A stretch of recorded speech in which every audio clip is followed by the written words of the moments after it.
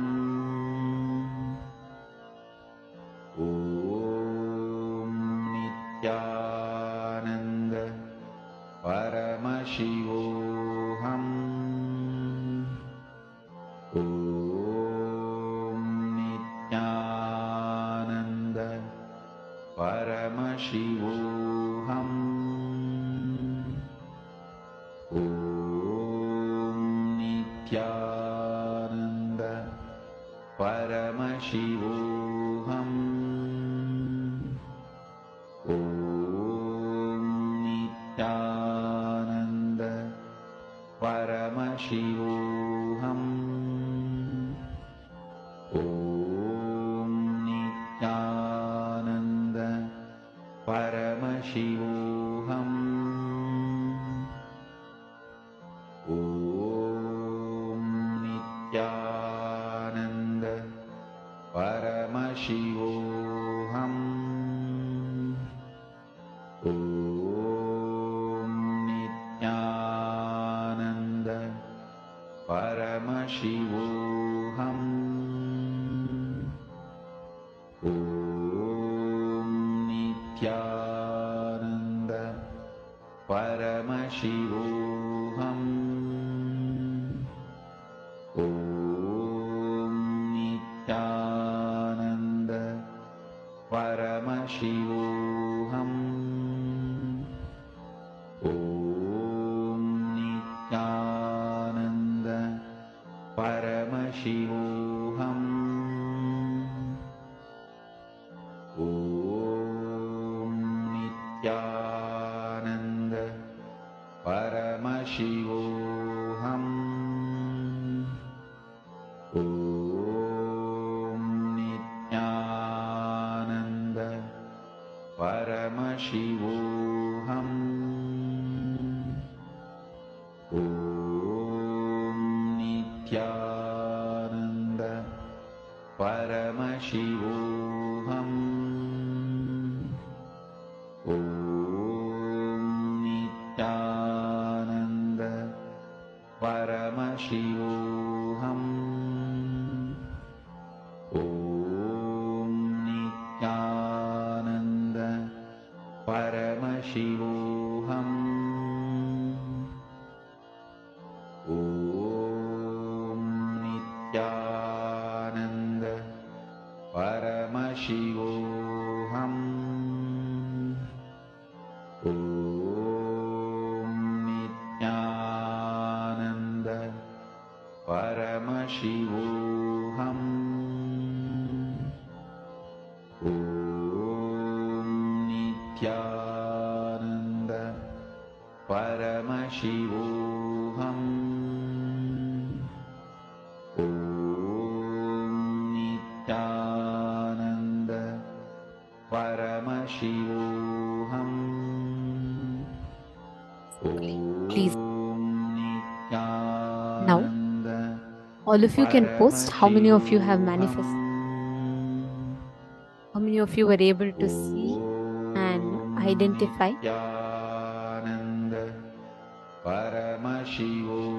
Now we are going to be entering into the next session, a very important session for the day, where we will be learning about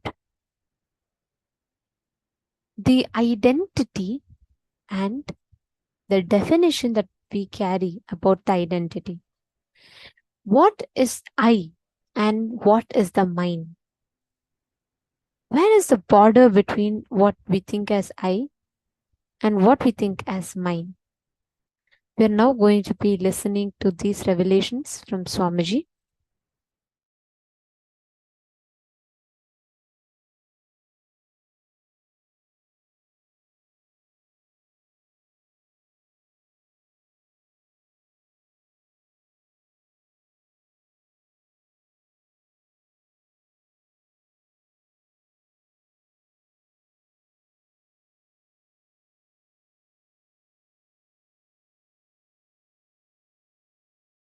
The reason for enmity, please understand.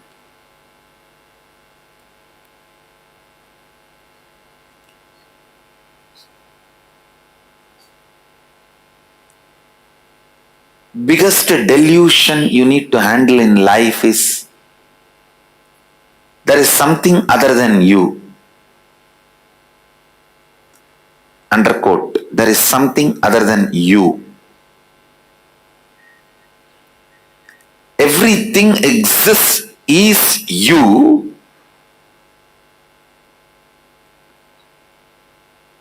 If you feel there is something other than you, that is delusion.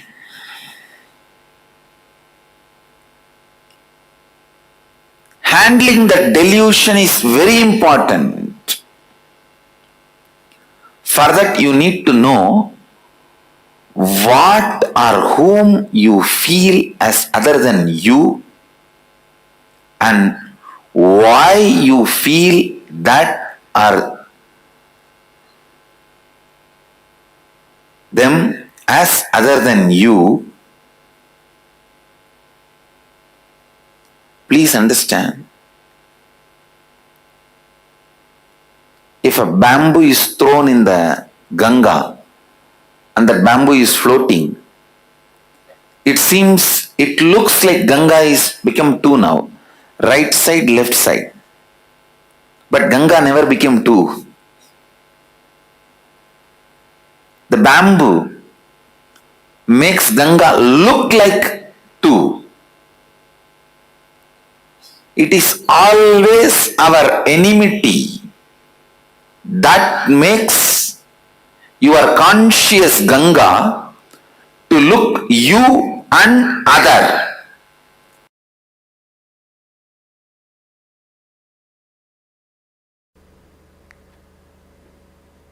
Understand?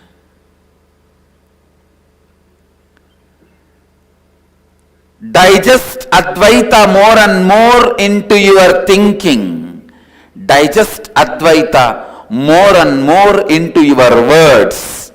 Digest Advaita more and more in your actions. Every simple digestion means even if you make a very simple decision,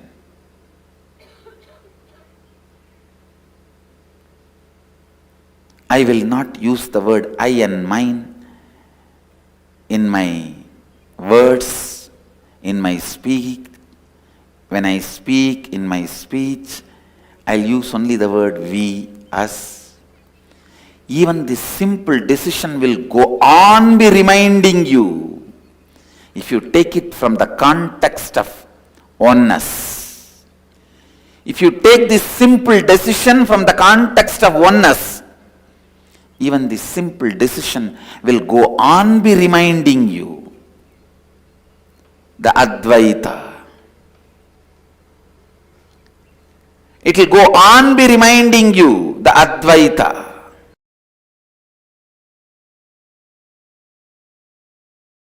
You are all taught wrongly. Arrogance is ego. Showing off is ego. Ego is aggression. No. I want all of you to realize, please understand, showing off, aggression, activism is not or cannot be thou hold into the concept of ego. That is not the definition which can solve your problems.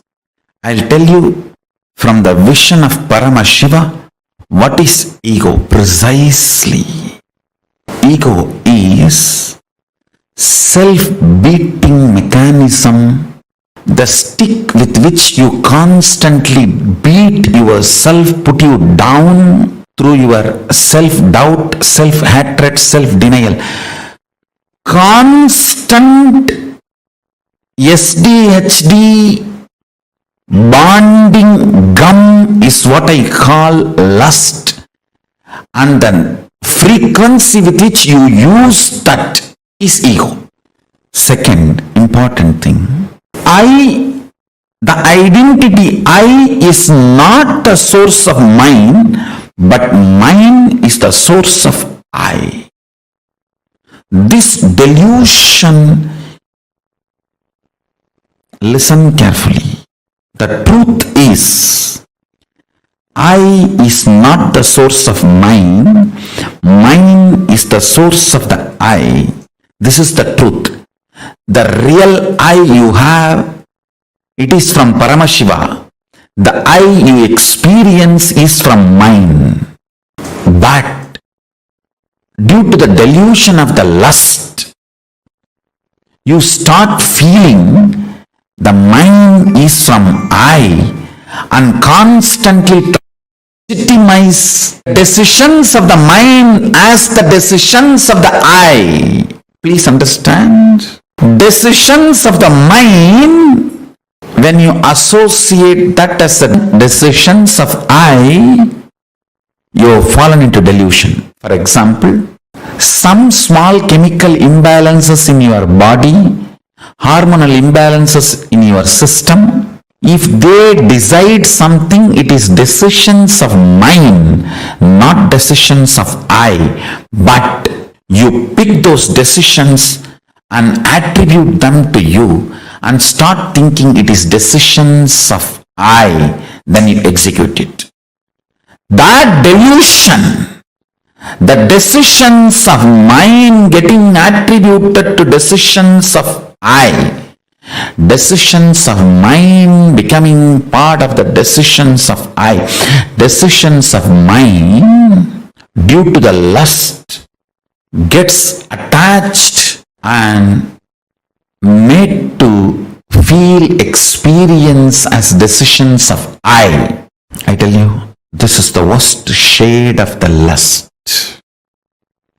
Worst shade of the lust is not the body's attachment or craving for another body or person. The worst shade of the lust is the actions and reactions of the mind being portrayed to you as the actions and reactions of the I due to the extreme attachment, lust between mind and I.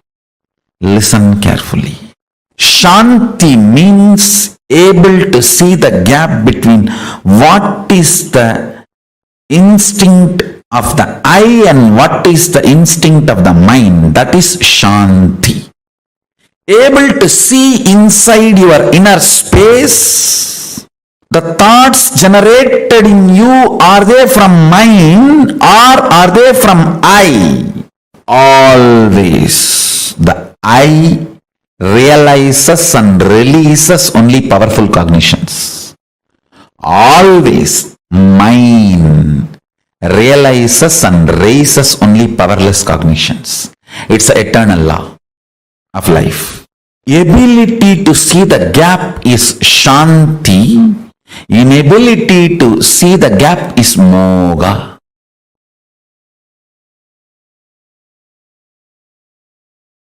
The I and mind, these two are the root of all your incompletions. I and mind.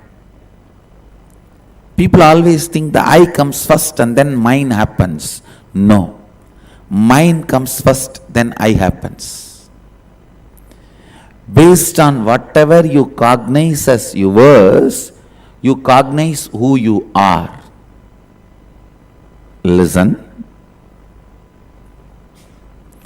Based on whatever you cognize as yours, based on that you cognize you. Many times the yours, that mind, becomes the source of I. So if you give away all of them, the incompletions also will disappear. You will evolve a new I which can be reinvented, which can be rebuilt based on completion. I tell you. Poor man is a man who has never seen poverty even once in life. Understand? I am defining who is poor man. Poor man is a man who has never seen poverty even once in life. Because this country has already suffered in poverty, we are not understanding the richness it can cause. Please listen. I am not promoting poverty. All I am trying to tell you is, even once, if you have not realized poverty, you will not have the free space in your being to reinvent yourself. That is why in the science of enlightenment, at one point you have to break, renounce everything, be in the street empty-handed, till that you don't own anything. Nothing can be the reason for your cognition of I. Your I has to be just dependent on I. The mind cannot be the foundation ground for I. For that understanding to sink in, at least 1 year in your life, you should have been empty-handed, nothing, without anything. No relationship, no friends, no money, nothing. I tell you that 1 year will give you the strength to reinvent who you are. And I can tell you, 9 years of my accepted poverty, self-imposed poverty, not imposed on me forcibly. I may not want to say my Purvashram family is rich, but they are decent. They were able to provide food and clothes and shelter for me. That much they are able to do. But when I renounced all of that, and family, friends, all the known contacts, everything,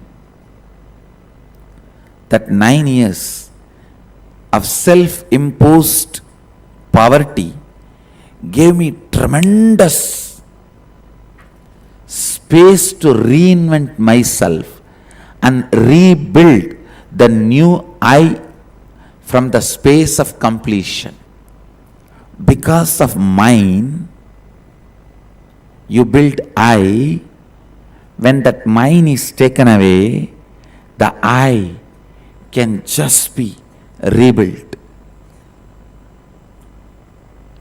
Many people come and tell me, rich guys, filthy rich guys, Swamiji, there was a time I declared bankruptcy, I did not even have food.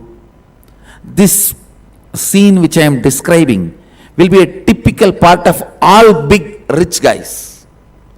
There was a time I declared bankruptcy, I did not have anything, there was no friends to help me, nobody to support me, I was homeless, I was begging and eating in the streets. I tell you, that part of the life is a blessing. They may not know, but that is the blessing, because that is the time when mine is taken away, I melts down, all the incompletions disappear, you will have an inner space where you can reinvent and rebuild yourself from the space of completion.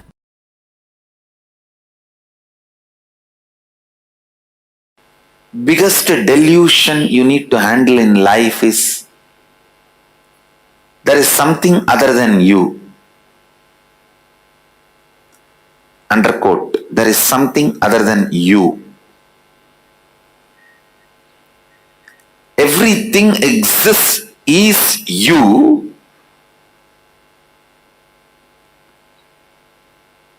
If you feel there is something other than you, that is delusion.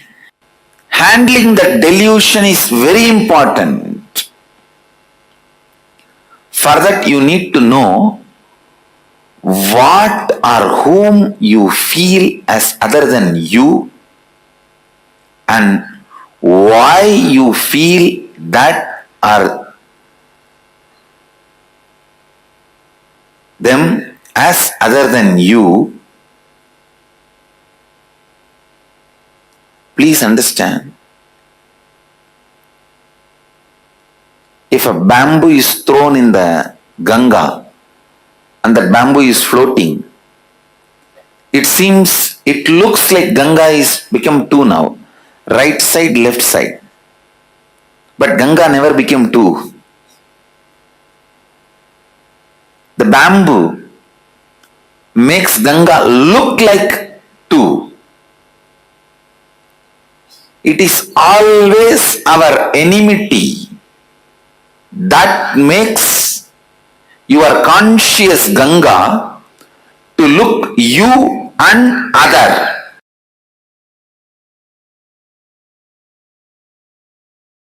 Tena tyaktena bunjidamakrita kasya sviddanam. Celebrating everything by renouncing everything. Isha vasyam mitam sarvam yatkincha jagatyan jagat tena tyaktena bunjidamakrita kasya sviddanam kurvannevega jijivishecha sadaha. Whatever is, by renouncing, celebrate it. By renouncing the idea of I and mine, celebrate whatever is.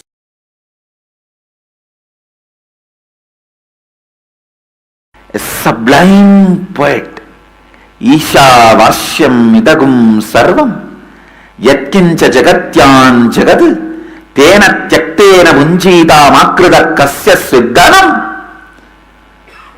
What a subtle, sublime truth! See, everything exists, is energy. Stop identifying as I and mine with something separate. Renounce this I and mine and be liberated and celebrate and enjoy everything exists.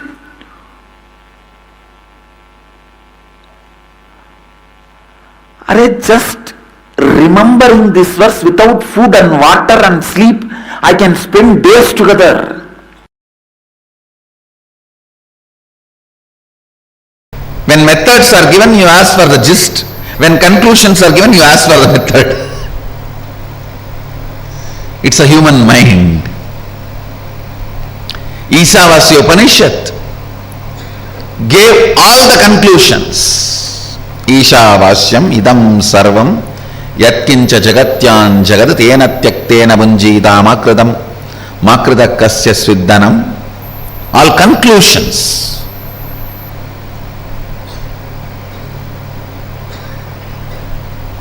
Ishavasyamidam sarvam, the conclusion about the universe, the life image you need to have.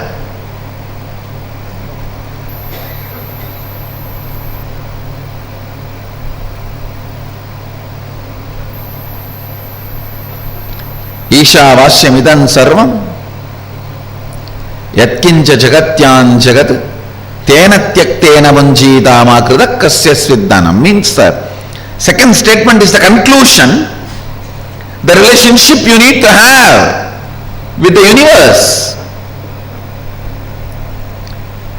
Everything is part of you, be part of it. Not having an individual I and mine, celebrate the whole. The whole Ishavasya Upanishad, if you see, conclusions, that's all. Conclusions. If you just pick up the conclusions declared by Ishavasya Upanishad and start living, cognizing, you are done. Nothing more need to be done. You are a Jivan Mukta.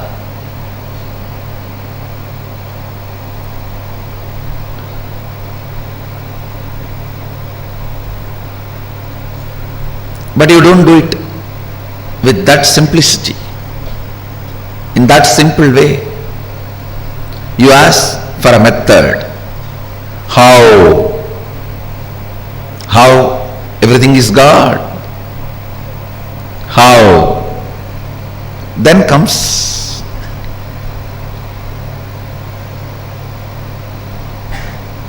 the answer from Upanishad.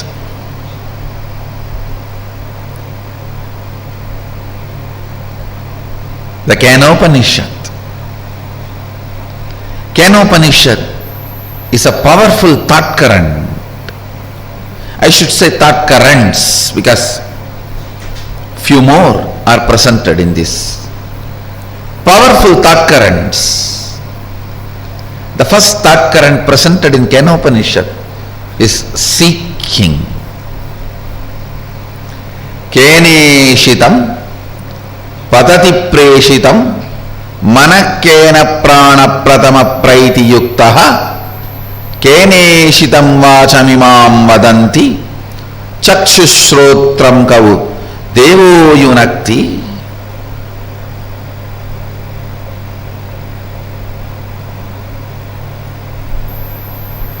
By whom, willed and caused, does the mind go towards its object? What a question.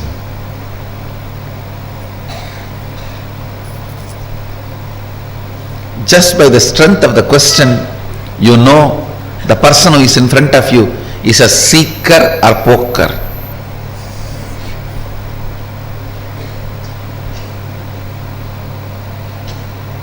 Or just an empty cooker.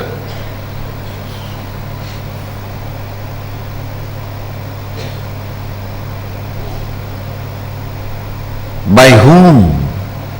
Keneshitam patati preshitam mana kena prana pratama praiti yuktaha. By whom, willed and caused, does the mind go towards its object? By whom, directed and united with which, does the first vital life energy, the chief cause, comes forth towards its activities? At whose will does the speech gets activated and speaks? Enlivened and directed by what luminous divine power? Indeed, do the eyes and ears engage in their functions? Understand?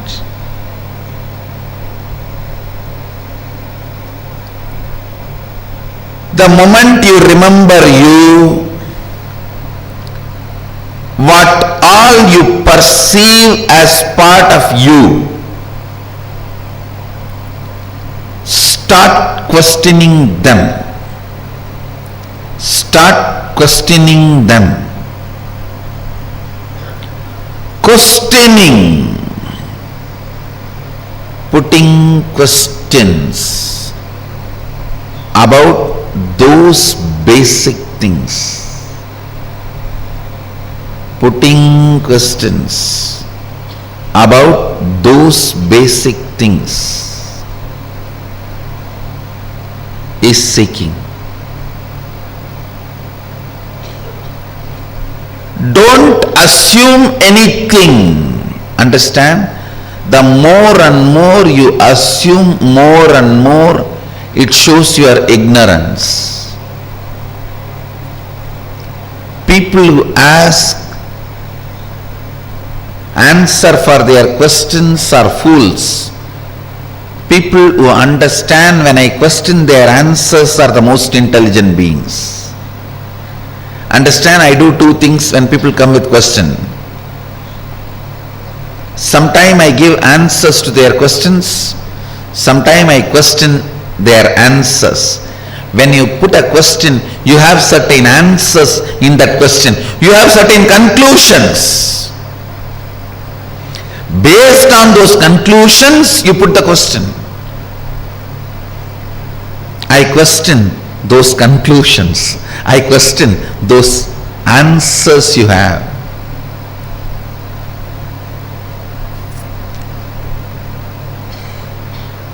Understand? I am defining seeking. Seeking is having questions without any assumptions as foundation.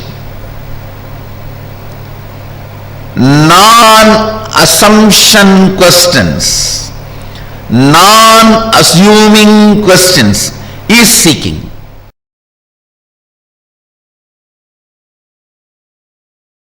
All of us are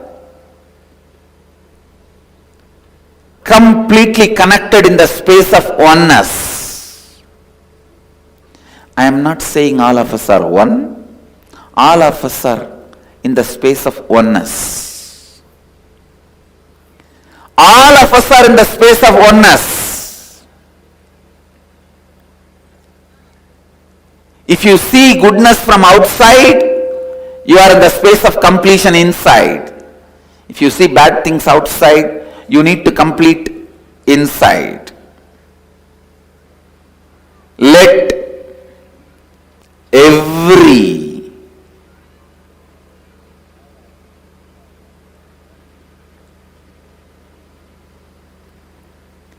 decision you make,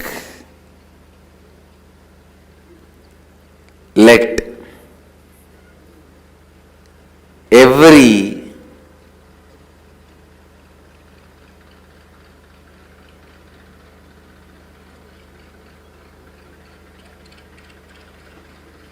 thought you entertain, every word you utter, every action you do, let it be based on Advaita.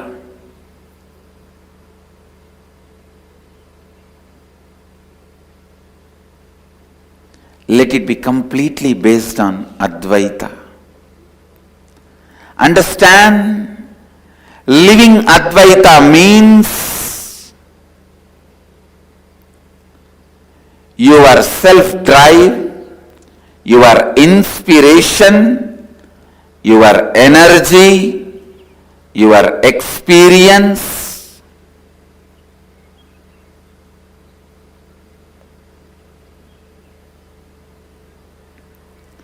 your intelligence, everything operates from Advaita, from the truth and fact, sacred secret of the oneness.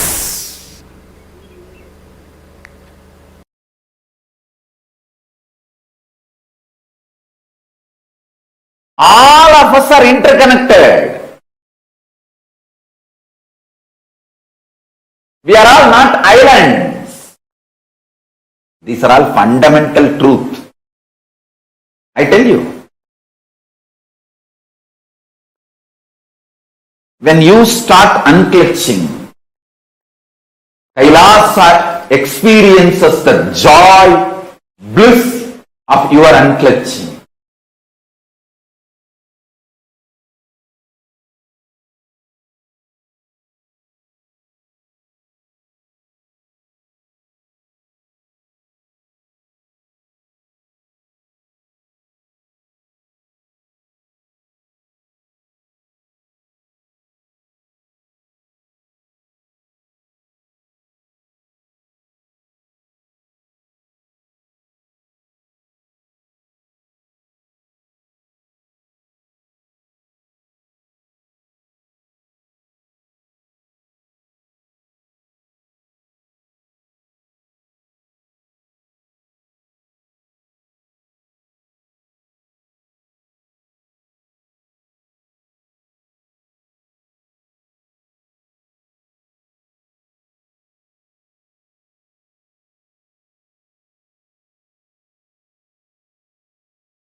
She revealed very beautifully in this session about how what is I and the mind. Now, I want to start this session with a question to all of you. Can I request every one of you to take a few minutes, and can I request each of you to share what do you think if someone asks you to describe, explain, or tell about yourself? How will you introduce you? Like, what is the definition? Like, for example, if someone asks a person, like, describe about yourself, you'll say, I'm a best musician, I'm a best this thing, I'm a best that. Can each of you take a minute to type out and describe yourself in the chat?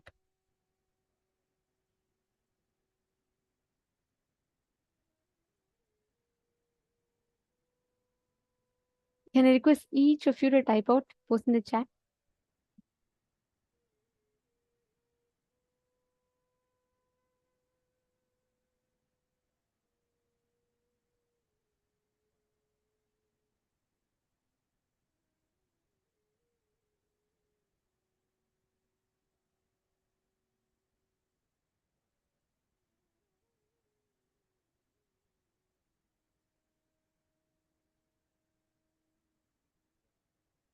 How will you describe yourself? If someone has asked you, if someone has to ask you, like, who are you? Can I request each of you to take a few minutes and type out?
So I see each of you have described different attributes.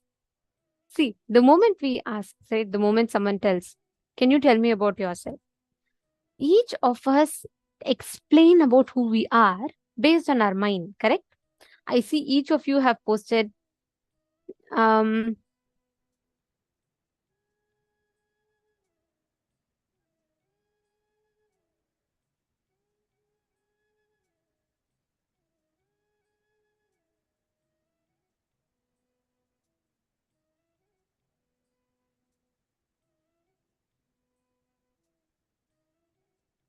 okay, I need to be more healthy. My health is always somewhat good. Okay, see, can I request each of you to describe? Ma Valini Subhay has posted, I am a simple, humble human being. Okay.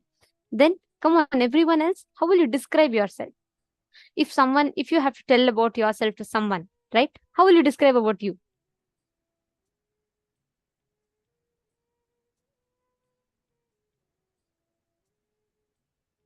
So many of you put, I can't say who I am. Lily TN has posted, I can't say who I am. I think I am all. When I am one and with the all. And love is all. So I think I'm just love. Okay. Okay. Optimistic, high energy, problem solver, focusing on helping people grow their true selves. Okay. Wow. So many of you have put different things. Okay. All right.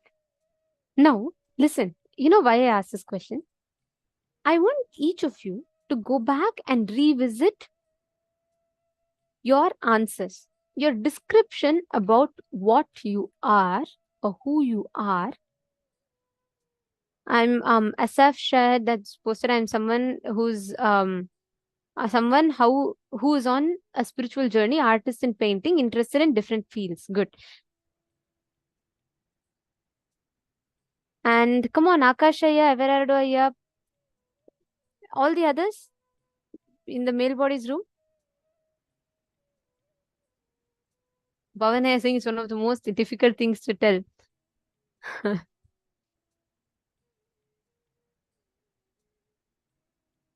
Okay. See, now listen, understand. Always, I'll take example of Asaf Shahadaya. Asaf, I want you to listen to this. Okay, you will catch it. The moment you all are asked to describe about your identity, by default, all of us go back to describing ourselves based on mind. We describe the I, which is the identity, based on mind. For example, I am someone who's on the spiritual journey. I'm an artist. I'm I'm a singer. I'm an actor. Or I have a lot of wealth because of which I am wealthy. I have a lot of people who tell me I'm humble because of which I'm humble. I have a lot of people who tease me because of which I am kid-like. I'm taking examples from all the different answers that each of you posted. And I am an animal lover because I spend a lot of time with animals. Your definition about yourself always is based on the mind. As long as today you all have wealth, okay? Let's say today I have $10 million in my bank account. So I can say I am rich. Tomorrow it will go. Then my definition of me will become poor. Understand? As long as you define your I based on the mind, your I is unstable. It is on a slippery rock. It is not on a clear,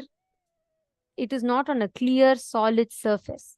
Your I is on a slippery rock, which means what will happen? Every time there is dilly-dallying, every time there is confusion, every time there is so much of back and forth.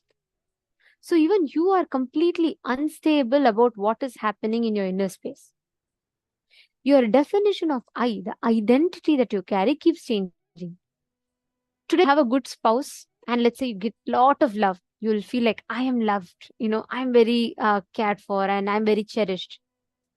The same thing, let's say you have a breakup and someone leaves you and goes. You will feel, I am left out. Nobody loves me. Our definition of I is established on the mind, which is temporary, which is ephemeral. Only when your I is established on the eternal qualities you manifest Paramashiva.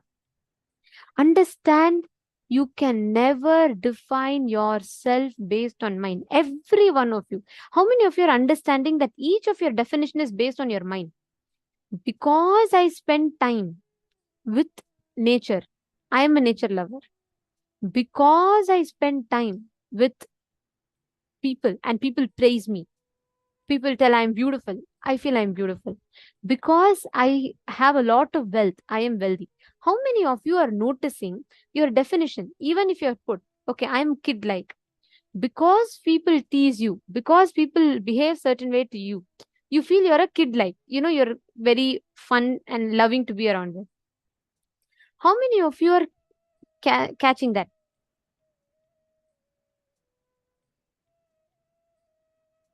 How many of you are understanding your definition of I is based on your mind? Okay, got it. Ma Vinita is posting, Ma Jessica is posting. How about the others? How many of you are catching it? Just all of you go back and read your definitions. You will exactly catch this. Your description of you, what you are, because you derive it based on the external world. Correct. Manitya Kalyana Sundari, you're saying, yes, definition of mine is always depending on the external world. Correct. The problem is not your definition of mine. You will have my wealth, my properties, my talents, my people. Based on all of these mine, see, the mine being there is not the problem. But the problem is you forget the boundary between the mine and the I. Over a certain period, your mind starts influencing the I, which is where the biggest blind spot starts. The moment you start defining yourself based on the certificates others give you, you are on a slippery rock, which means you're going to slip and fall. What do? You always say, okay, let people explain. Let people, you get a certificate. You're a good mother. Why you're a good mother? Why do you feel you're a good mother? Because my children love me, because my family enjoys, because many people have given me that certificate. So you've collected all those certificates and you keep it as, okay, this is what is me. Now, because you're earning wealth, because you're able to spend, because you're able to buy luxury brand items, you define yourself as rich. Based on your mind, based on what you are doing, you define the I. The problem starts there. How many of you are catching it? Put yes in the chat. How many of you are understanding it? See, even Ma Donna or Ma Vinuta, the context from which you felt you don't like that question is because of the lack of clarity in your mind. It is not from, see, there are two things. The definition of your mind should be based on the I, not your I should be based on the mind. Because I am Paramashiva, I am wealthy. Because I am Paramashiva, I am talented. Because I am Paramashiva, I am powerful. When your definition of the mind changes based on the I, just catch this. You will never ever fall into depression if you know this one secret. You know why? Because something that is given from outside can be taken away from you. Is it not? If today, let's say, if I am telling Ma Fatima Dehestani, I'm just taking an example because I see your message. You have put like, I'm very kind. I help people. Just look in. Where is the definition of kindness comes from? Right? If you notice, because you recollect, you have a few incidents where you go, you have, I know, you used to share on Facebook how you go to malls and you pick up baskets and you keep gift from Swamiji for people and anyone could take from it. That act that you do, see, it's not right or wrong. Understand this. It's not about right or wrong. But because you do that, you're defining yourself as kind based on that act. It should be the other way around. It should be, I am Swamiji. Because of that overflowing love in me, that act is happening. Then what will happen, even if you're not able to do that action, your love, your definition of compassion within you will not be shaken. This one science will make us all so confident, so powerful. I was like, oh my God. See, for example, let's say you give the definition, I am intelligent. Okay. That I am intelligent, many times suddenly you do a mistake, you fail in an exam. Kids commit suicide because they fail in exam. Why? Because the moment their marks go down, their mind is shaken, their eye gets shaken. So they are shocked. So they feel, oh my God, they feel their whole identity is shaken and taken away from them. That is why they all commit suicides. Just this one secret will make you so confident about who you are. If you see Swamiji's definition that he is Paramashiva is not based on people's reaction. Swamiji will always tell, just because you're doing lawfare, just because countries say against him, he does not change his existence as Paramashiva. Because Swamiji's definition for life is not that because though so many people worship me, I'm Paramashiva. No. Because Swamiji is Paramashiva, he manifests as Paramashiva. The whole world is attracted and the whole world just draws towards the avatar, and everyone feels so. When we see Swamiji, what do we feel? We feel, oh my God, God has come down. Why? Swamiji doesn't go and put the board everywhere saying, I am God, worship me, worship me. No. His definition is not based of himself, is not based on what people tell. Because Swamiji just sits. I've always noticed this. Even just when Swamiji sits, right? When people come and see, they'll just automatically, their hands will fold. They'll say, Swamiji, oh my God. Even like, let's say, even people who've never heard about Hinduism, who have no idea about all that, even for them, automatically their hands will be like, oh my God, Swamiji. Why? The moment the definition of Swamiji's I is not based on his mind. Nithya Kalyana Sundari is posting, so true. Finally, I know how to use this method of distinguishing mine and I. Great science indeed. If you just catch it, if you just understand this, nobody will ever be able to shake you. How many of you have incidents where your identity about you got shaken because of some incident? Like, let's say your whole life you built on the idea that you are a very helpful person. But suddenly someone makes a comment, you're the most not at all helpful person. All these years, what you did was just a drama. How many of you have experienced such situations like that? That moment you hear that comment, you will feel like your whole identity is just collapsed. You all have had these incidents? Let's say, for example, you feel you're the most luckiest person. You have the best husband in the world. But suddenly you find out that your husband or your spouse was cheating on you, because of which you feel your whole identity is collapsed. How many times you have experienced your identity collapse because of a situation outside? Yes, have you all experienced?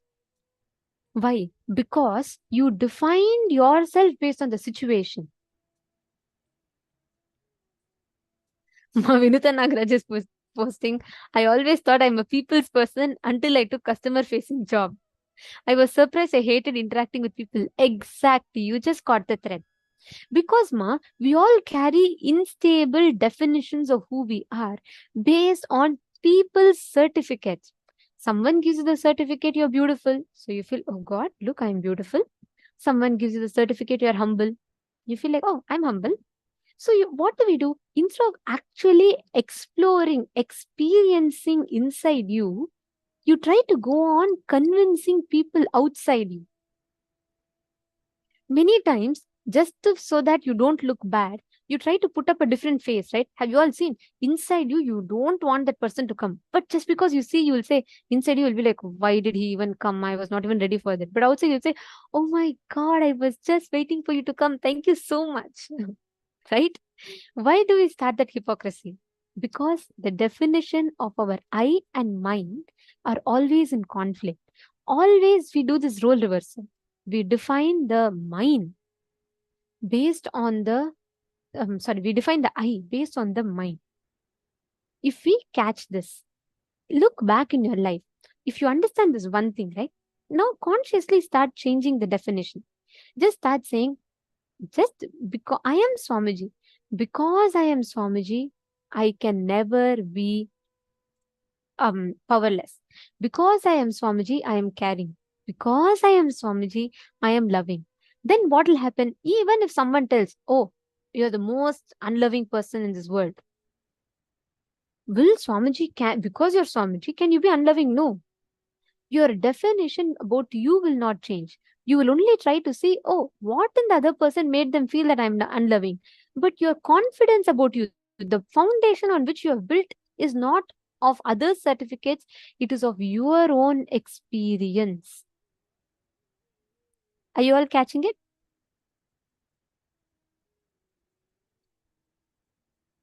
Now, I request every one of you, go back, start consciously looking in. What exactly is your definition of you? What are you defining as you? Is that based on your mind? Is that based on your I? Are you defining the I based on your mind? Or are you defining your mind based on the I?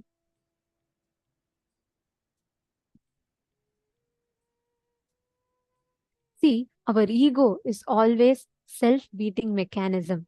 The stick with which you constantly beat yourself, put yourself down through your self-doubt, self-hatred, and self-denial.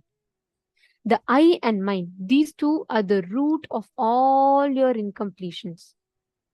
All your incompletions, the root is this. The moment you understand, when the mind happens, see, the I comes first and then mind happens. No, that is not true. Mind comes first and then the I happens. From our young age, we say, my family, my mother, my father, based on which you build, slowly start building the identity about you. It is based on that slowly you start building your identity about who you are, what you are. Now, go back, see what do you define as you?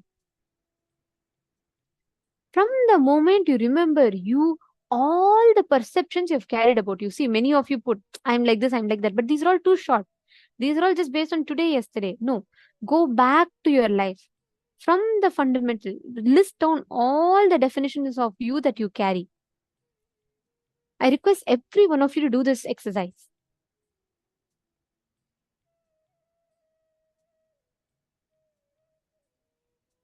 Exactly. See, Vinuta Nagaraj is asking, I never know what I am. Ma. I always feel I can be anything depending on situation. How do I differentiate between me and I? Beautiful question. See, first thing, understand your definition of I cannot change based on situation. The very fact that it is changing based on situation means what? You're on a slippery rock again. So what will happen? Your identity is unpredictable. Imagine, if you know where the train is going, you can get into that vehicle. But can the driver of the train say, I don't know where this train is going?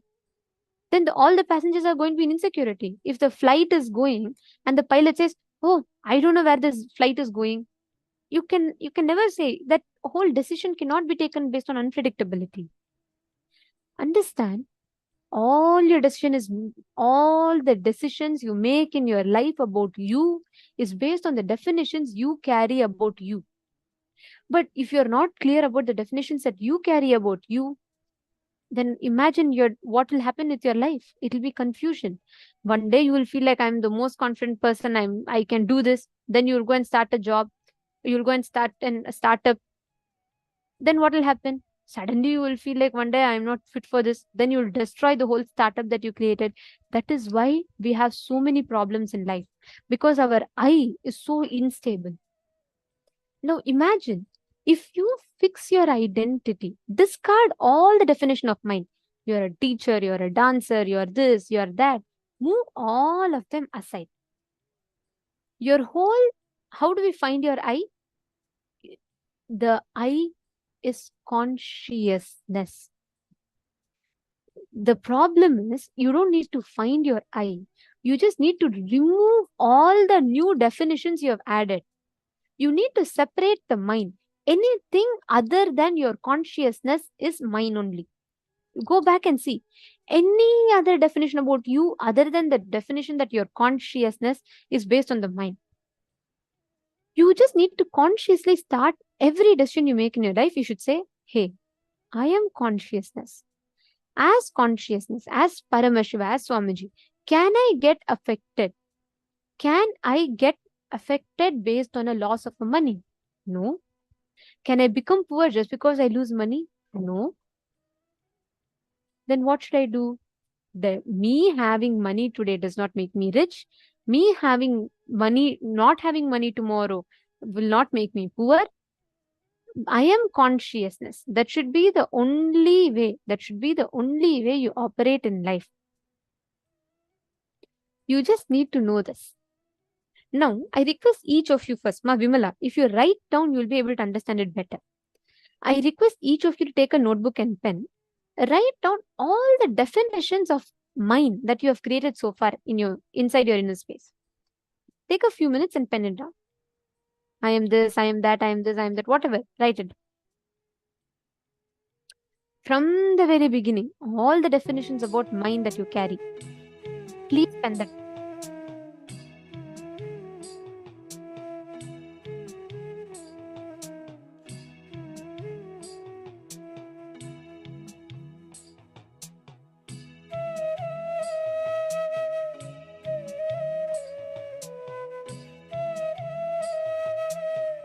Can I request each of you to please write down?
Yes. Have you all finished writing?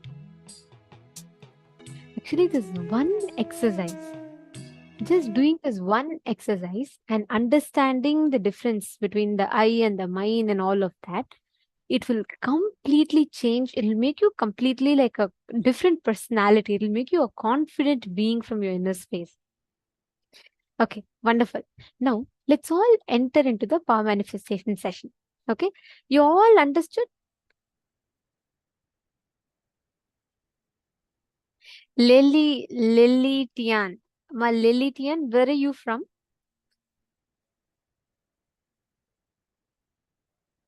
Okay. What is consciousness? Ma Nitya. Sorry, just can't see your name. Manitya Purushananda is asking, what is consciousness? Something which cannot be defined. Anything which you define with becomes an attribute of it is consciousness. If you ask me what's an elephant, if I tell elephant is an animal with big ears, is that an elephant? No, it's an attribute of an elephant. If I tell elephant is a strong animal, is that an elephant? No, that's an attribute of an elephant, correct? Consciousness is that. Mananda Mahapurna, you want some more time. Oh, maybe you can continue writing more, but since it's already enough time was given, I'm going to be moving ahead so that we all don't lag back on the syllabus. But you can take some more time and you sit and spend writing. It's a very powerful exercise, so good to do. But you can continue with further. So, Ma Purushananda, the eternal part of you, consciousness is nothing but Paramashiva. Consciousness is the ultimate divine, which is you, which is me, which is all of us. The unit principle based on which the whole universe is made of. Let's say, for example, I take clay. I make Ganesha with clay.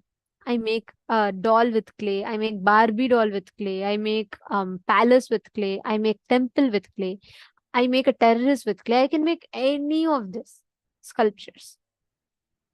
But whatever said and done, people might go and worship the temple, people might play with the Barbie doll, people might hate the terrorists. But whatever said and done, the fact that everything is made of the same clay does not change. The problem is the moment that if the terrorist starts thinking he is not the clay, he has independent intelligence, he is by himself, and he starts acting violently. That is a story of all of us. So consciousness is our true nature.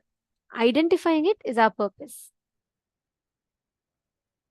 Okay, now I'm going to ask all of you. Can I ask each of you to connect to one partner for manifesting this power? Come on, can I request each of you to do this? Can you all connect within the Zoom chat itself? Please connect. Ma Ananda Mahapurna, Ma Irene, Ma Janani Ramaswamy, Ma Bhovati Ramarup, Nithyanandam, Ma Virupaksha. Can I request each of you to connect to a partner in the chat? Ma Purushananda, Ma Diana Spillav. Ma Diana Spillav, you and Ma Purushananda can connect.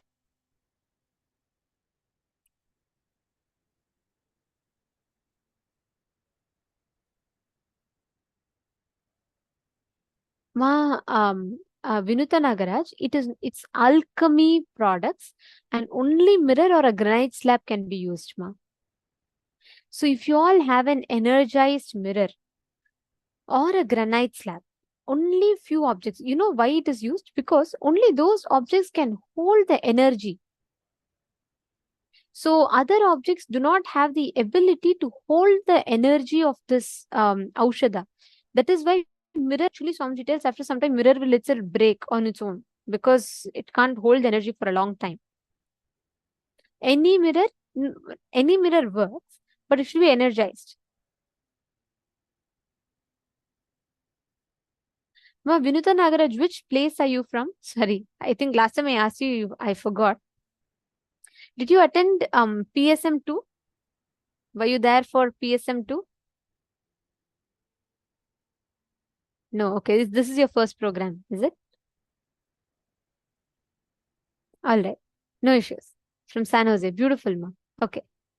See, Ma Vinuta Nagaraj, energizing during the darshan, actually yesterday Swamiji energized. During the darshan, you can keep the mirror in front of the camera and Swamiji will energize it. And after it is energized, you can apply it. Actually, since the initiation is already over for this program, next program you'll be able to get it energized.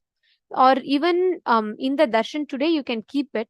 What happens is, in the presence of Swamiji, Swamiji energizes that mirror and it acts like an alchemy product to hold the energy. And when you put the Aushadha on it, it will show you the answers. But for now, if you do not have the mirror, does the mirror have to be like a flat slab of a mirror? Yes. It should be like a flat mirror. Is there any other mirror? Like, it should just be a mirror. That's all. So, if you do not have an energized mirror right now, Ma Vinuta Nagaraj, you can scan through your third eye. Just close your eyes, connect to Swamiji. See, mirror is a supporting mechanism. Like, for example, if someone tells me what is 545 plus 659, if I'm not able to calculate it, or it's going to take time for me to calculate, I can take a calculator and I can use. Mirror is like that calculator, which will do all the job and show me the answer. Or I can use my mind to calculate it. So now you can use the third eye to see it. Mirror is only like another extra, let's say, accessory for manifesting power. Come on, can I request everyone to connect to a partner? Mahabhairava Jnani Jnana Swarupini is asking for a partner. Can each of you please connect? I'm going to be explaining to you all what exactly you're going to be doing in this round. Come on, Ma Mahajada Shaktika, Ma Nitya Naresha, Ma Saroja Plush. Come on. You should be manifesting powers, Nithyananda. You should be manifesting powers sincerely. Sit, all of you sit and please connect to a partner.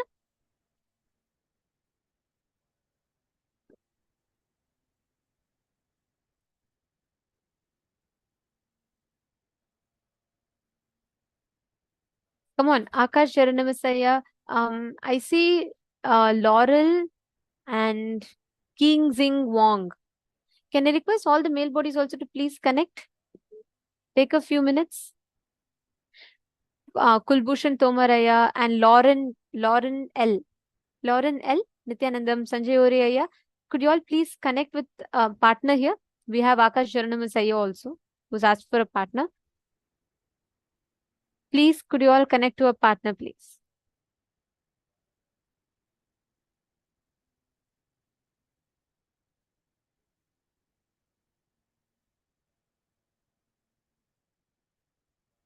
Okay, Lauren L is connecting. Thank you so much, Aya. And Pavanaya, and here I see Asaf Shadaya. Could you both connect with each other and manifest? And Pavanaya, it's very nice to see you actually sit through your night every day and you're connecting, manifesting powers, and you're attending the session, which is very nice to see. Asaf Shadaya, maybe you and Pavan Kumaraya can connect with each other. Wong Ken Aya, Wong Ken. Okay, in the Asaf Shadaya is asking how you can connect. In the chat itself, you both can post. I'll tell exactly what to manifest. I want all of you to first connect to a partner so that you're all not missing the power manifestation. Listen to this very carefully, okay? What you're going to be doing is, now, your partner is going to be giving you any one object, okay? And you're going to be scanning and describing that object. It could be anything. Like, for example, let's say Pavanaya is asking you, it should be a very particular place or an object. Like, for example, Pavanaya can ask you, Asaf Shadaya, like he can ask you, okay, where has he kept his puja kit? You can describe the whole place in detail. You're going to scan, identify, and describe.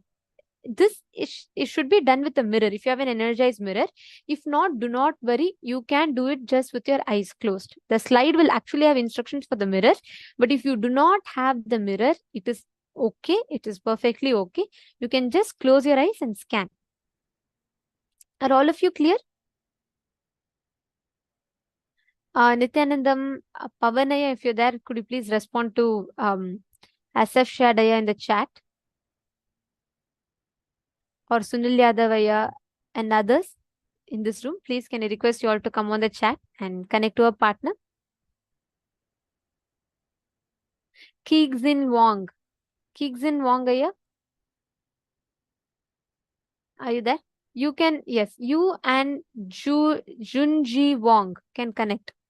Kigzin Wong and Junji Wong. You both can connect with each other and manifest. Just post in the Zoom chat and both of you can connect with your partner on the Zoom chat and manifest with them. Let us all start. Please connect to the partner and intensely start manifesting.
Paramashivoham. Om Nithyananda Paramashivoham. Om Nithyananda Paramashivoham. Om Nithyananda Paramashivoham. Om Nithyananda Paramashivoham. Om Nithyananda Paramashivoham. Om Nithyananda Paramashivoham. Om Nithyananda Paramashivoham.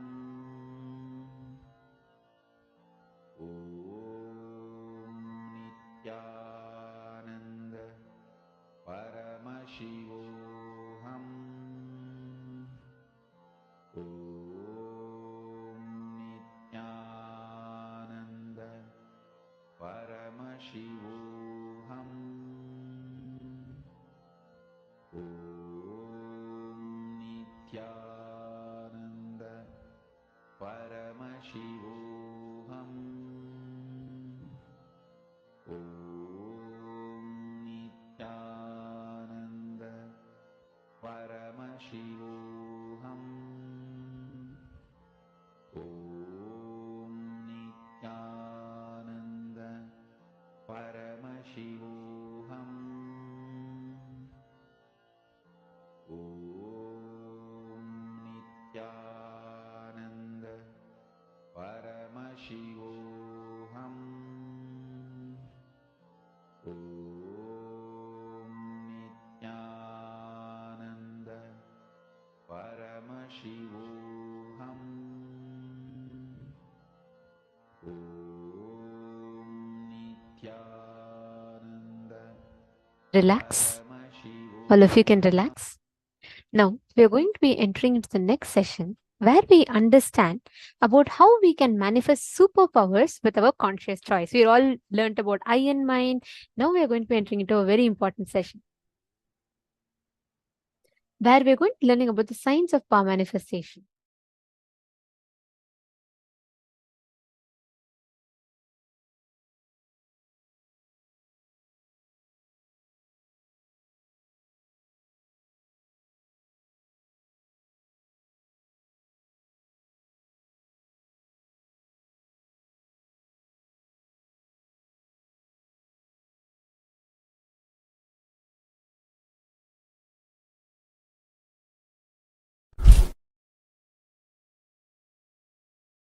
Understand, I will reveal three important words and the truths.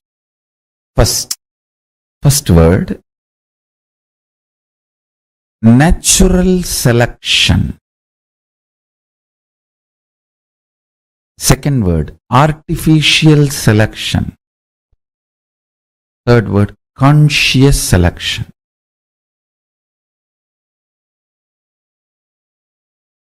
In evolution of life, fish becoming tortoise is an example for this conscious natural selection process.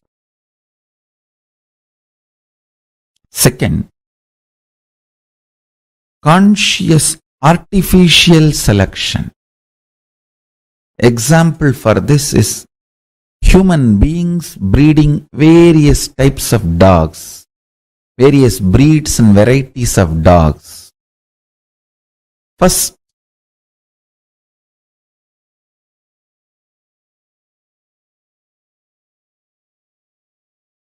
you understand the dogs fear greed and intervene artificially in its natural flow of life, and through the external intervention, you start breeding various varieties based on your needs. Dog breeding is conscious artificial selection process. That's an example. Third, beyond these two, something called conscious selection process. You, human being, consciously choosing consciousness as the foundation of your very existence and liberating yourself, enlightening yourself. Moksha and Jivan Mukti, becoming the reality of your existence, is conscious selection process. Avatars happen for this vision. Listen carefully. For your DNA to choose consciousness and will persistence as a way for evolution, to do the conscious selection, your DNA need to be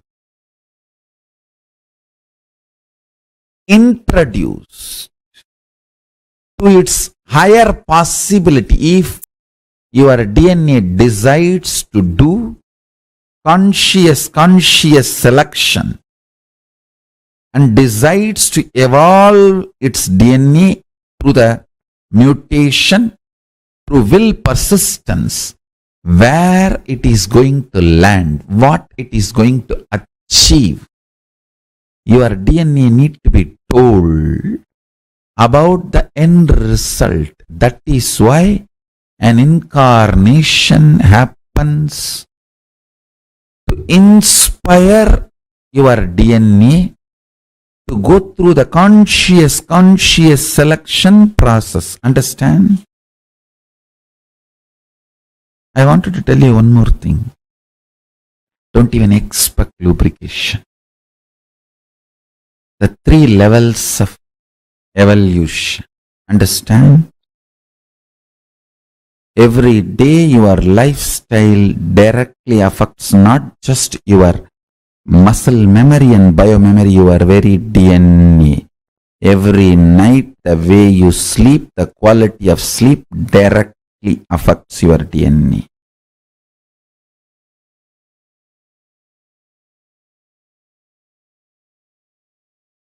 You need to understand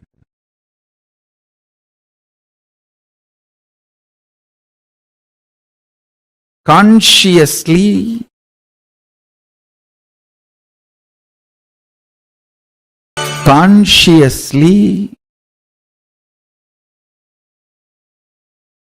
day in and day out choose to manifest Paramashiva. Understand? The lifestyle of Kailasa, Charya Pada of Paramashiva, which I am proposing, whether vegetarian food or Brahmacharya life or yoga, is all for this purpose. I tell you, if you decide to have the conscious selection as your lifestyle, Kailasa is here to provide the ambience, support you completely with the right food, right way of lifestyle. Waking up in Brahma Muhurta helps you tremendously for your DNA to go through the conscious selection process. And I tell you, Every time you decide to be brahmachari, celibate, not give time and attention and energy to your sexual orientations and lust desires, and decide consciously to be celibate. I tell you, every time you consciously choose, your DNA goes through a quantum jump, a superconscious breakthrough, gets ready for power manifestation.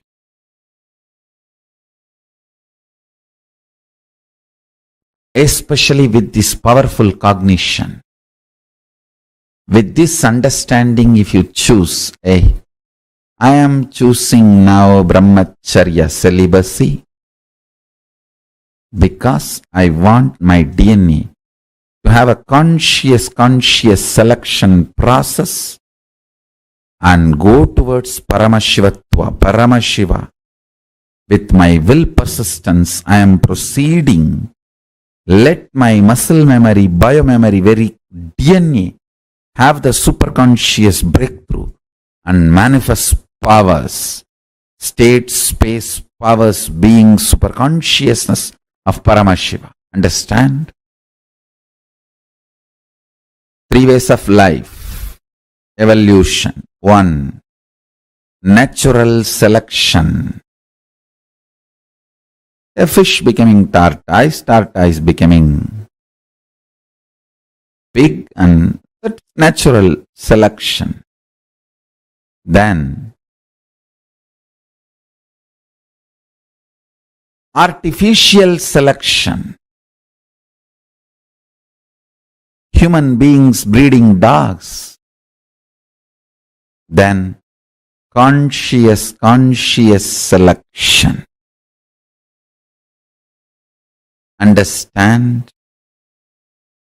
Very few human beings choose the third kind of a lifestyle. If you choose the third lifestyle, which I am saying, conscious selection, then choose Kailasa. I am here for you. Choose Kailasa. In Kailasa, every instruction, every lifestyle you are expected to live. Waking up in Brahma Muhurta, brushing your teeth with a neem stick, or haritaki powder, or charcoal powder, or salt. From that to enema, jalabasti, or yoga, everything is for conscious selection. With will persistence, altering the very way you exist and manifesting superconsciousness. Understand?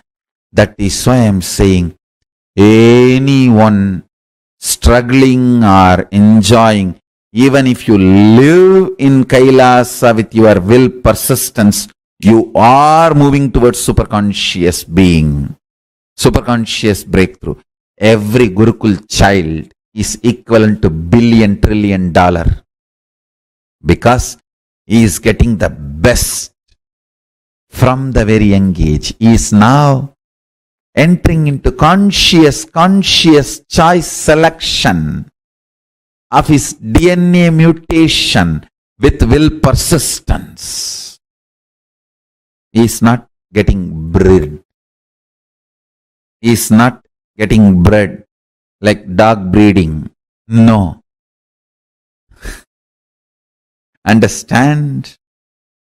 Especially brahmacharya. Why this brahmacharya,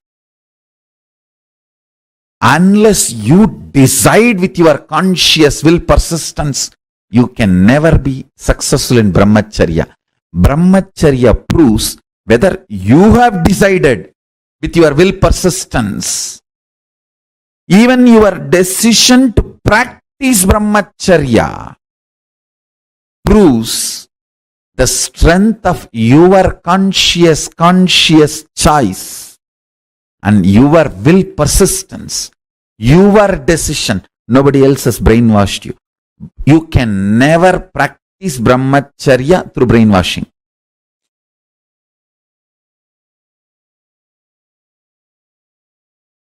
Can leaders be created? Are they born? Listen, both.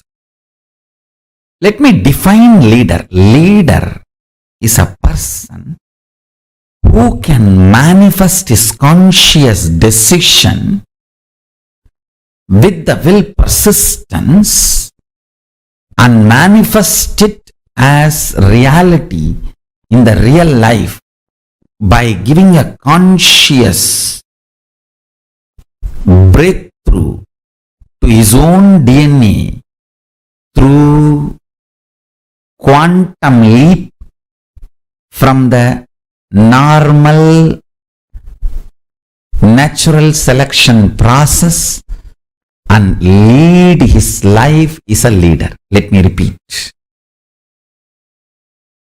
Your DNA goes through a natural selection process called growth. Leader is a person who can use his conscious decision power, will persistence, and give a breakthrough to the slow growth natural selection process, a quantum leap, manifest what he wants as a reality in his life, is a leader. If your conscious decision, will persistence decides you are a leader, you want to be a leader, you are going to manifest. What do you want?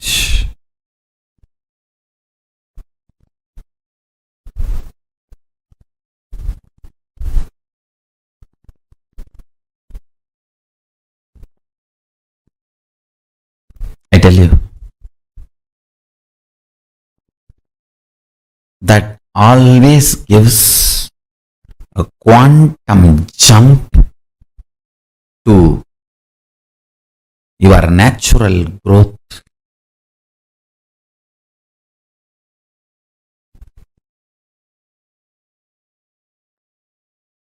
Natural selection process. I really want all of you to understand. I really want all of you to understand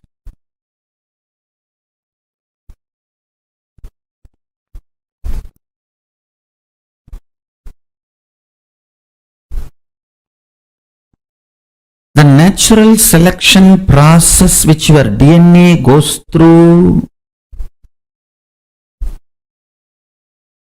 That slow growth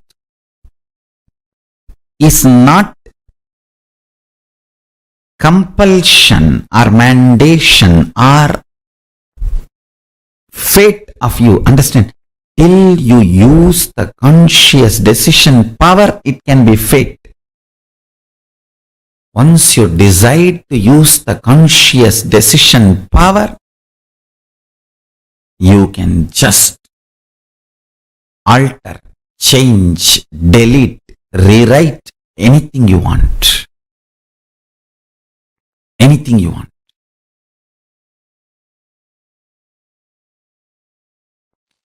That's too much.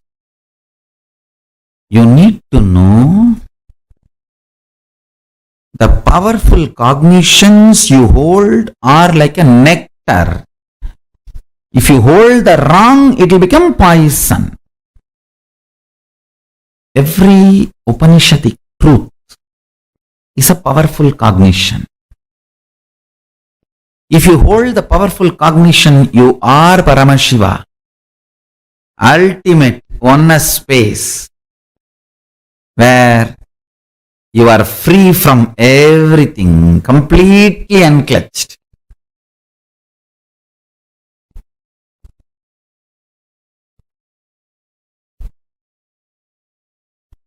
Manifesting Mahatattva, Mahatattva, manifesting macrocosm. Universe comes out of you, lives in you, relaxes in you. Universe comes out of you, rests in you, relaxes in you. Hold the truth. Hold the truth of enlightenment. Hold the truth of enlightenment. Hold the experience of powerful cognitions in your being. I tell you, when you hold a powerful cognition in your being, I am Paramashiva, use that consciously and break your tiredness, boredom, sadness, depression, blind spots, reasonless guilt, reasonless feeling low, all this stupidity.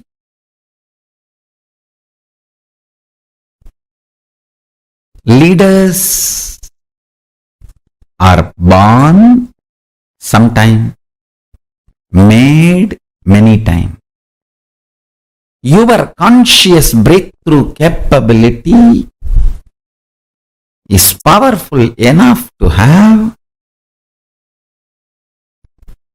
the life you wanted manifested in you. It is capable of giving a superconscious breakthrough.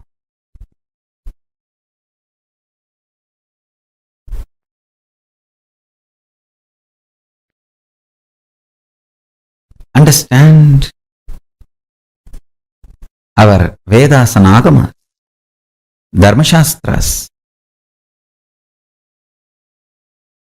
In every level they teach you how to hold the powerful cognition and manifest leadership consciousness in you. You should know Advaita is not something like a remote possibility you will practice later on. No. It is as simple as having a morning breakfast.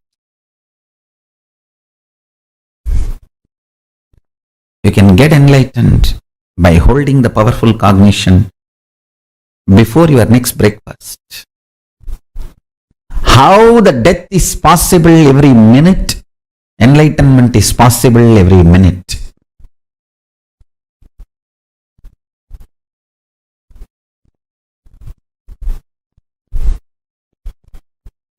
Enlightenment is the purpose of life, and listen carefully. He is such a good person, good being. Real non-violence comes by powerful cognition. I want all of you to hold on to that powerful cognition. You are Paramashiva. Even with you, behave as Paramashiva. Even when you are alone in your bedroom, talk to you as Paramashiva. Behave with yourself as Paramashiva. Demand yourself to be Paramashiva. You will be so integrated to His principles, His vibration. Cosmos will feel so good about you. You will feel so good about Cosmos. That is what I call leadership quality. Feeling so good about you and the world and life and everything is leadership. You will feel Brahmanyam Bahuputratam. I am the favorite chosen one of the cosmos. Brahmanyam Bahuputratam. I am the favorite chosen one of the cosmos. I tell you, feeling that is what I call leadership quality. That can happen just by holding on to the truth. You are Paramashiva.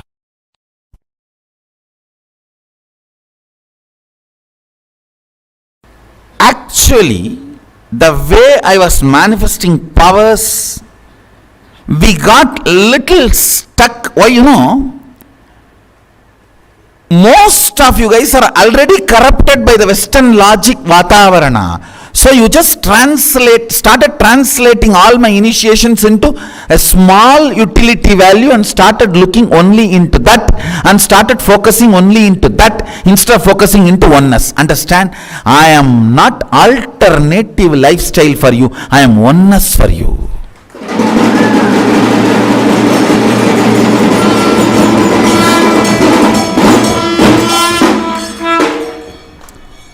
When the power manifestors, whether balasans or adults, have started looking at a small narrow view and started perceiving me as an alternative lifestyle, you stopped looking at the source, and power manifestation has stopped with just with the one or two manifestations which has happened.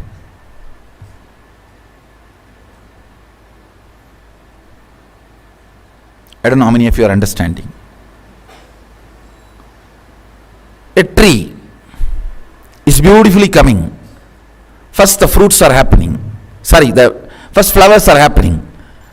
You eat few flowers, so tasty, and you pluck all the flowers. How will the fruit come? So when I initiate you into length, your ability to solve all the logic questions is one flower.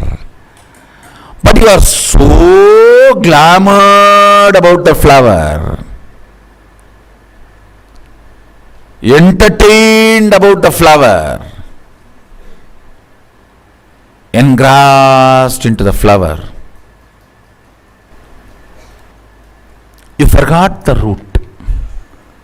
When you forget the root and remove the flower from the source, how can fruit happen? Now my job is getting you back to the original length dimension, not just logic. Logic is one aspect of length. Chemistry, biology, geology, all are part of the length dimension. Through the length dimension power manifestation, you can tell how many drop water is in Ganges now. From Tapovan, where Ganga originates, until Ganga Sagar, where she merges into ocean, you can count and tell the drop. Understand? I am not telling you stories. Length dimension is million times more than the logic. But when you started manifesting one power logic and your head started going crazy, cranky, whether you understood or not understood, whether you accepted or not accepted, you got oriented on one and you got centered on force, left the understanding of power. Understand,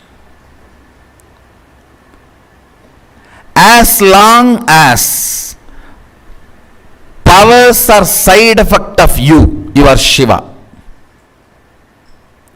When you get centered, when you give attention to the powers,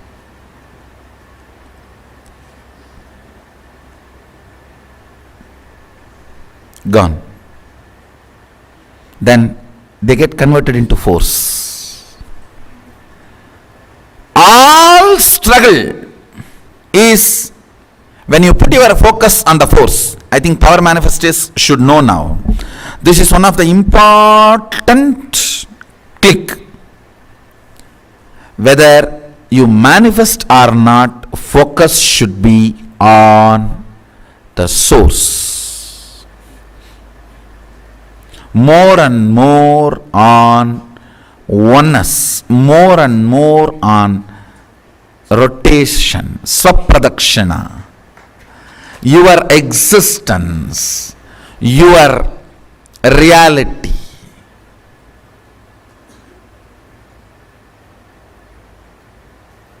It should be on this, then this will automatically happen. If you have sincerely tried to manifest powers, you will know the problem about which I am talking. And you should crack this code today. You will see power manifestation happening. Anybody who thinks very strongly, power manifestation is not for me, means you are completely centered on force, logic. You don't know the logic of power. Or you think, I will not be able to know, which is also not right. How can you not know the logic of your existence when you are still alive? If you are dead and you say, I don't know how my heart is functioning, that can be accepted. But you are alive and your heart is functioning, pumping. How can you say, I don't know how my heart is functioning? No. When you are alive, you may not know. You can't say, I will not be able to know. How many of you come to the conclusion, power manifestation is not for me, I cannot manifest? Now drop, today understand. Focus on the happenings of inside when you declare oneness. The fears raising, anxiety raising, inability raising, all your past failures raising, frustrations raising. Focus there. Bring more completion there, bring more oneness there, bring more trust there, bring more understanding there. You will crack the code.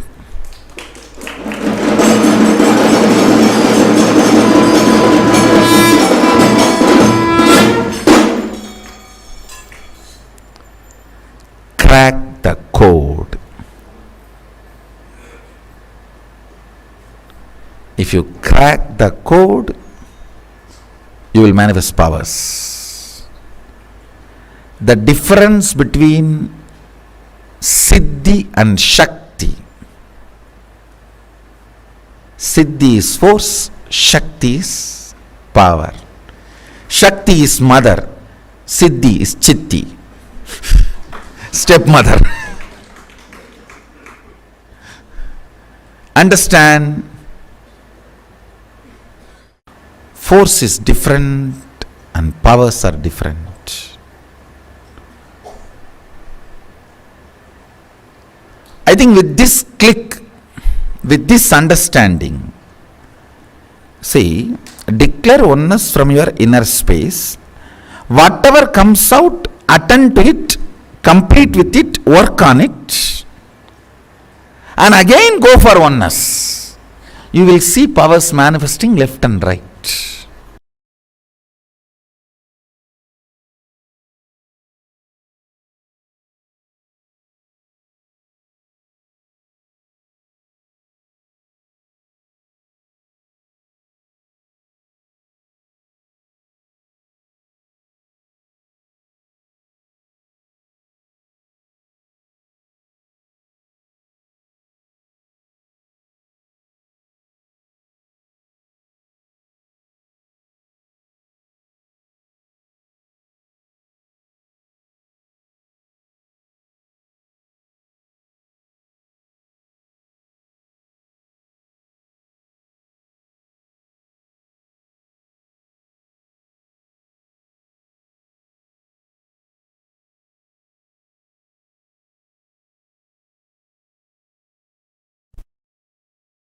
Leaders are born sometime, made many times. Your conscious breakthrough capability is powerful enough to have the life you wanted manifested in you. It is capable of giving a superconscious breakthrough.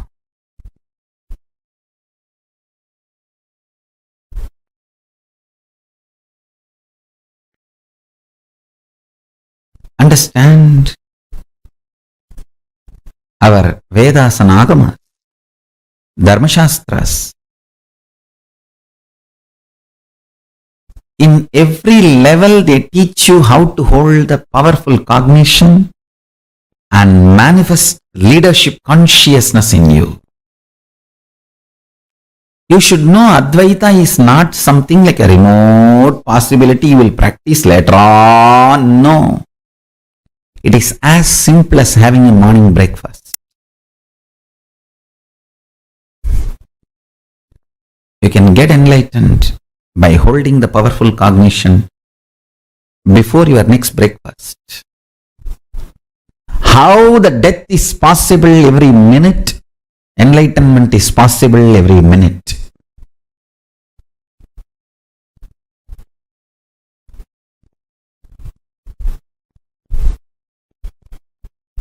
Enlightenment is the purpose of life, and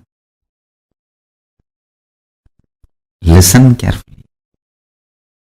He is such a good person, good being.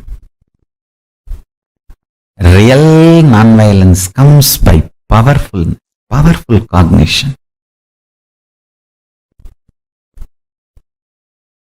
I want all of you to hold on to that powerful cognition. You are Paramashiva. Even with you, behave as Paramashiva. Even when you are alone in your bedroom, talk to you as Paramashiva. Behave with yourself as Paramashiva. Demand yourself to be Paramashiva. You will be so integrated to His principles, His vibration. Cosmos will feel so good about you. You will feel so good about cosmos. That is what I call leadership quality. Feeling so good about you and the world and life and everything is leadership. You will feel Brahmanyam Bahuputratam. I am the favorite chosen one of the cosmos. Brahmanyam Bahuputratam. I am the favorite chosen one of the cosmos. I tell you. Feeling that is what I call leadership quality. That can happen just by holding on to the truth. You are Paramashiva.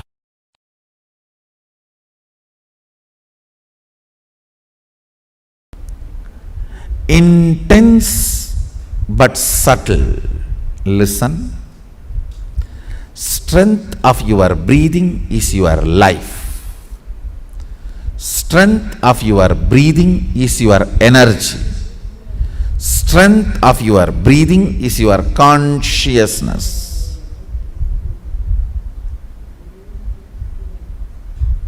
Strength of your breathing is your attention span.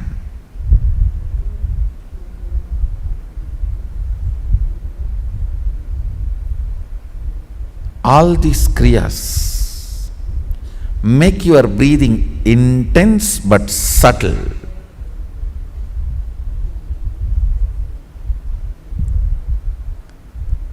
When your breathing is made intense but subtle,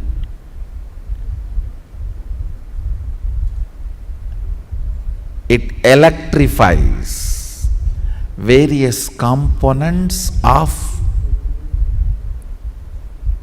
your brain. Understand? There are certain pranayamas. It expands your lungs capacity. It expands the Anahata chakra's power. Means ability to include large number of people in you without judging. Understand? More and more you judge, more and more you exclude. Ability to include without judging is expanded through certain pranayamas. That is why yogis are always become very loving people. but bondhus, buthus. There is a next level where you form judgments but you include them. When certain components of your brain is awakened, it's not that you don't form judgments. You form judgments, but you don't include them. You don't exclude them, you include them. Having proper judgments and including them without excluding them is leadership consciousness.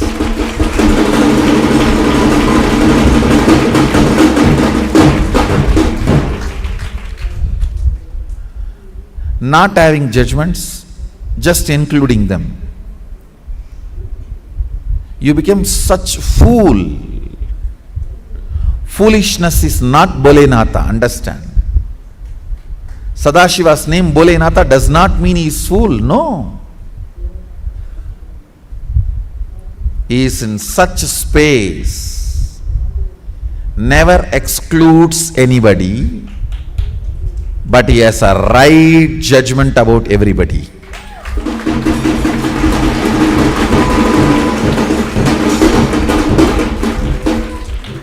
Never excludes, but has right judgments. If you exclude because of judgment, you are violent. You will be lifeless. If you include without judging, you will be fool, getting exploited, cheated, finally destroyed.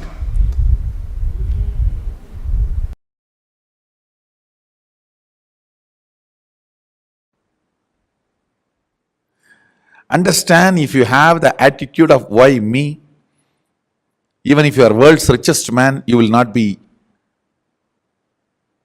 in the space of completion and relaxed. Just if you develop this one understanding of Tyaga,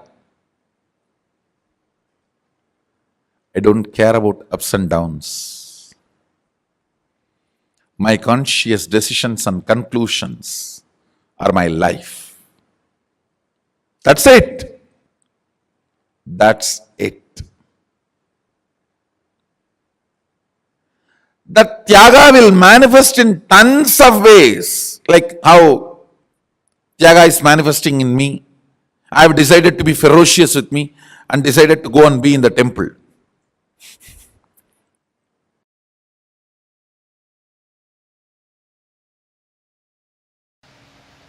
Whether it is small or big, only if you make decisions for yourself, you will be complete. And you making decision for yourself should happen from the space of you fitting into the shoes of your responsibility. You deciding to become responsible about your existence.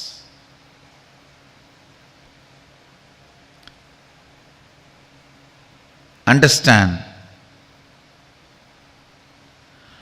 you deciding to become responsible about your existence, you deciding to be complete about your responsibility, this too makes Ishwaratva happen in you. Understand? Nothing, there is nothing to be achieved in the life other than living Sadashiva and making the world live Sadashiva. Everything else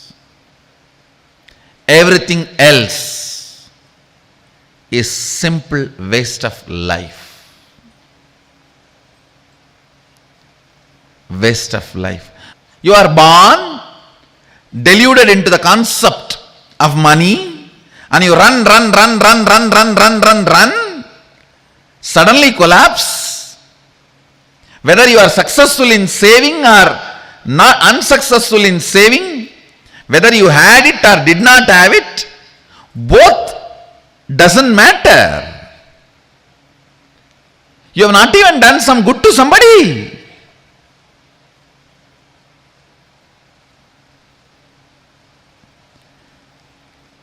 Delusion covered by delusion.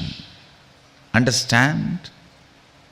Money is great if you use it to fulfill your purpose, if you generate it to fulfill your purpose.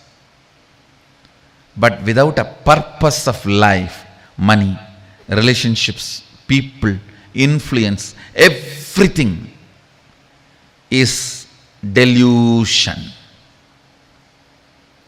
By its own existence, which does not bring power, is delusion. By its own existence, Swayam Prakasa, which brings power, is Ishwaratva. Understand, this is the scale. Sit and do the postmortem of your life. Till the last moment, whatever has happened is past. Sit and try to do postmortem of your life. What is the component of me which does not empower me by its very existence? What is the component of me which empowers me by its existence? Purpose always empowers you by its existence. Infrastructural support never empowers you by its existence. It can empower you only if it is added to the purpose. Purpose is the one, everything else is zeros. All zeros will have value when the purpose is added to it.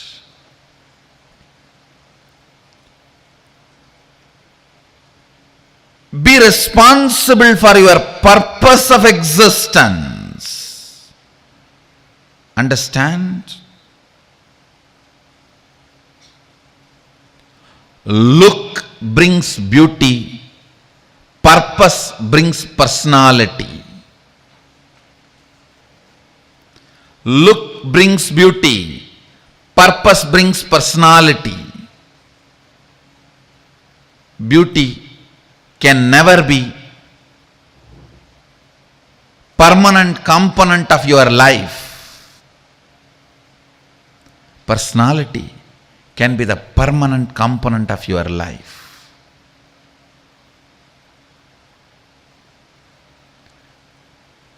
The relationships which are built because of your personality are the most stable, permanent, empowering relationships. The relationships which are built because of your look will collapse the moment look changes. Look changes every 24 hours. Forget about 24 hours. The distance changes look. From distant looks, just the reduction in the distance takes away the look. So all look-based relationships, look-based decisions will bring powerlessness and instability into your existence. That is choice. Listen.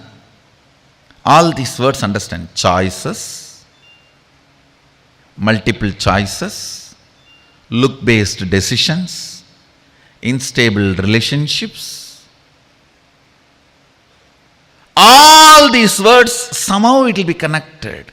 Infrastructure without purpose, influence without purpose, money without reason. All this can go on stealing your life because it is delusion. It will show as if you have something, but you don't have. You don't have. Purpose purpose. Purpose. Responsibility for your purpose. That empowers you, I tell you. Next secret. All this delusion, the Maya, has no life. Purpose and responsibility for the purpose as life. If the life starts happening, all this just follows you.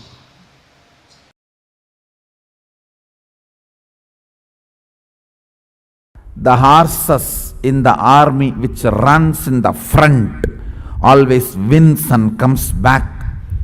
Which are in the behind and gets pulled, dies before even going to the warfield.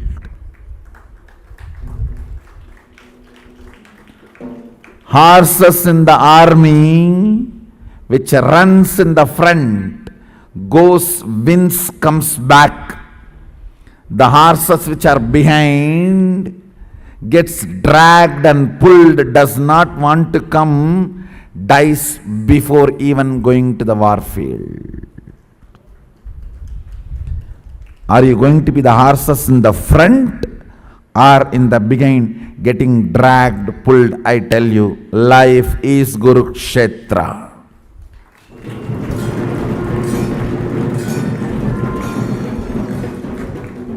If you decide to be responsible, you are the frontline horses. Go, conquer, win, achieve, be victorious, manifest Shaktis. Or be there getting dragged. Naturally rope is in the neck.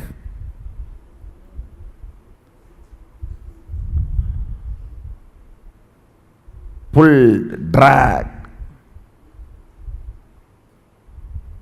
Death before even reaching the warfield. Unit of life is responsibility.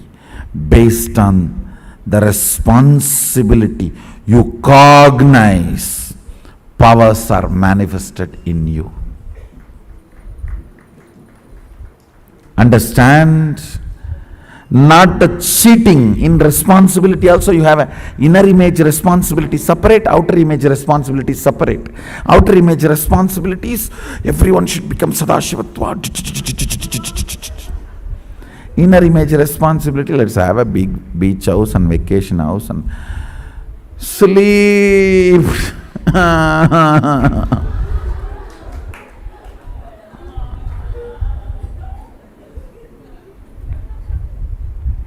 Taking rest is a preventive method to stop being affected by the disease of chronic fatigue. So before the tiredness disease attacks me, let me take preventive measurement of taking rest.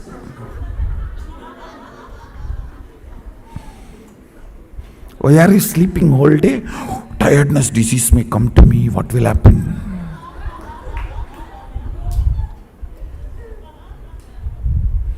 Let me take rest and stop tiredness coming to me.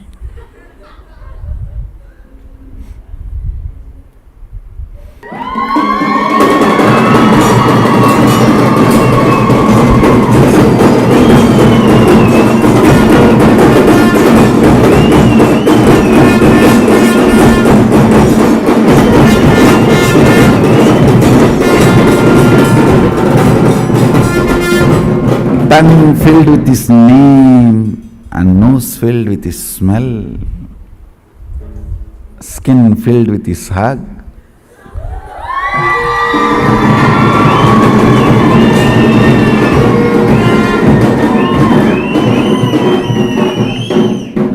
Emotions filled with emotions.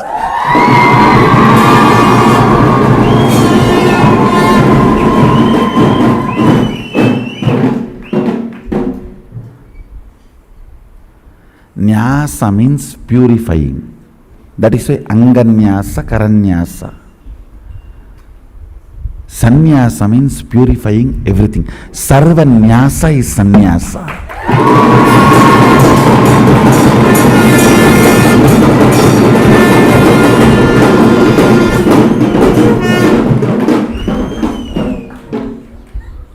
You invoke the sacred sounds to purify the kara and anga, hands and parts of your body. You need to invoke the divine itself to purify everything.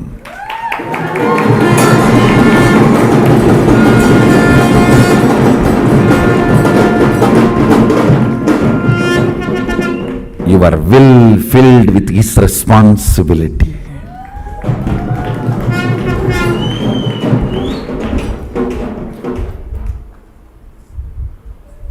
Third eye filled with His vision.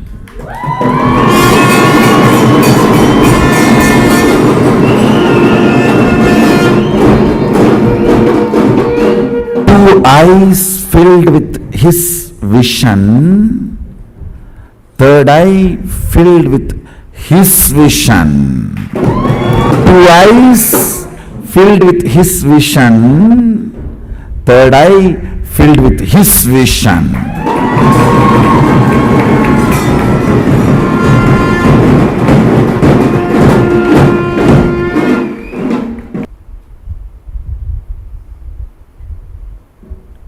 Understand?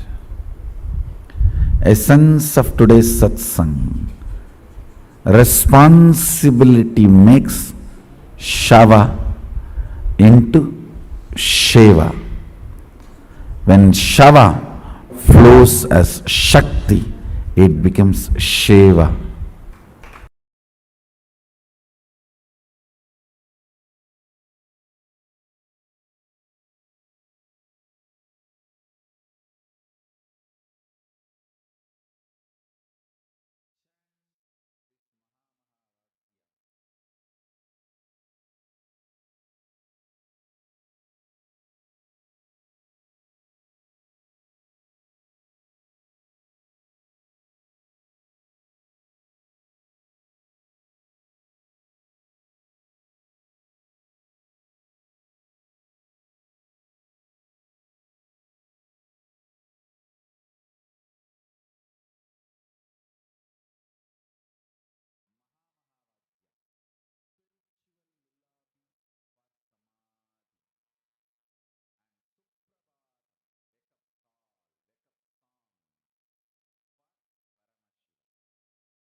Swamiji just revealed about leadership consciousness, the understanding of what real leadership is.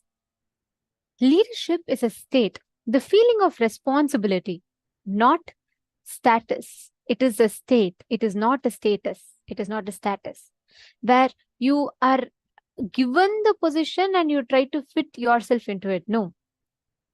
Leadership manifests in you when you feel responsibility overflowing through you, compassion overflowing through you. That is the definition of what leadership is. And this leadership, this leadership consciousness, when it is awakened in you, you start manifesting, you start literally harnessing the powers, like this, all the extraordinary abilities that you have. You suddenly feel like, you have an access to a whole lot of things has suddenly opened up to you. Leadership is a state. It is not the status.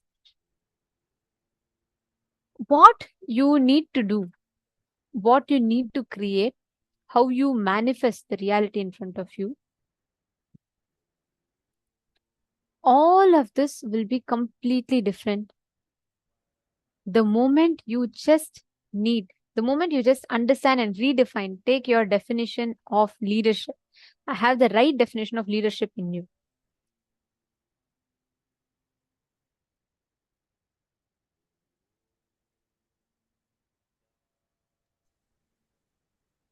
First, I request all the participants, if you have understood, see, because this subject is also one of the important subjects that we are learning today. How many of you really want to become a leader in whatever you are working on, in whatever projects or your life, in whichever aspect of your life? How many of you want to experience leadership consciousness? It's not the position. It's not the power. It is the consciousness, as Swamiji is beautifully explaining. It is the consciousness that we carry, the responsibility that we carry. That makes one as a leader. How many of you here want that leadership consciousness to be awakened in you?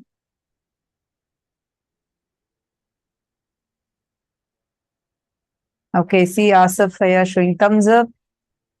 Can all of you put it in chat? We have like a lot of Zoom rooms. It's a little difficult to see our video reactions. So I request if you all could just put it in chat. How many of you want it? Okay, I do. I want it. Okay, great. Wonderful. So now that each of you who have posted, see, first and foremost thing, for building the leadership consciousness in you, you need to stop being afraid of your bigness. Understand, we are never afraid of our smallness. It's never we being afraid of how, I would become poor, or I may become powerless, I'm a weak person. You're actually never afraid of your smallness. We are instead afraid of our bigness. You need to start expanding yourself with responsibility. That is what is going to really, really awaken the leadership consciousness in you. Many of you are understanding this. And can I request all of you, take a moment now and please post in the chat, what did you understand from this session?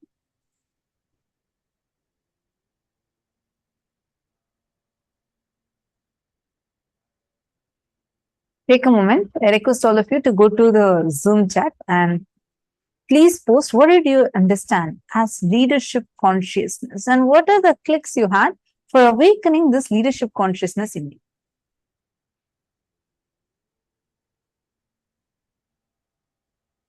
See, you need to first of all cognize and understand what is the meaning of this leadership consciousness and how this leadership consciousness can be awakened inside of you by simply you deciding to take responsibility. Responsibility, usually we all consider it to be more of a duty. Duty is different, responsibility is different.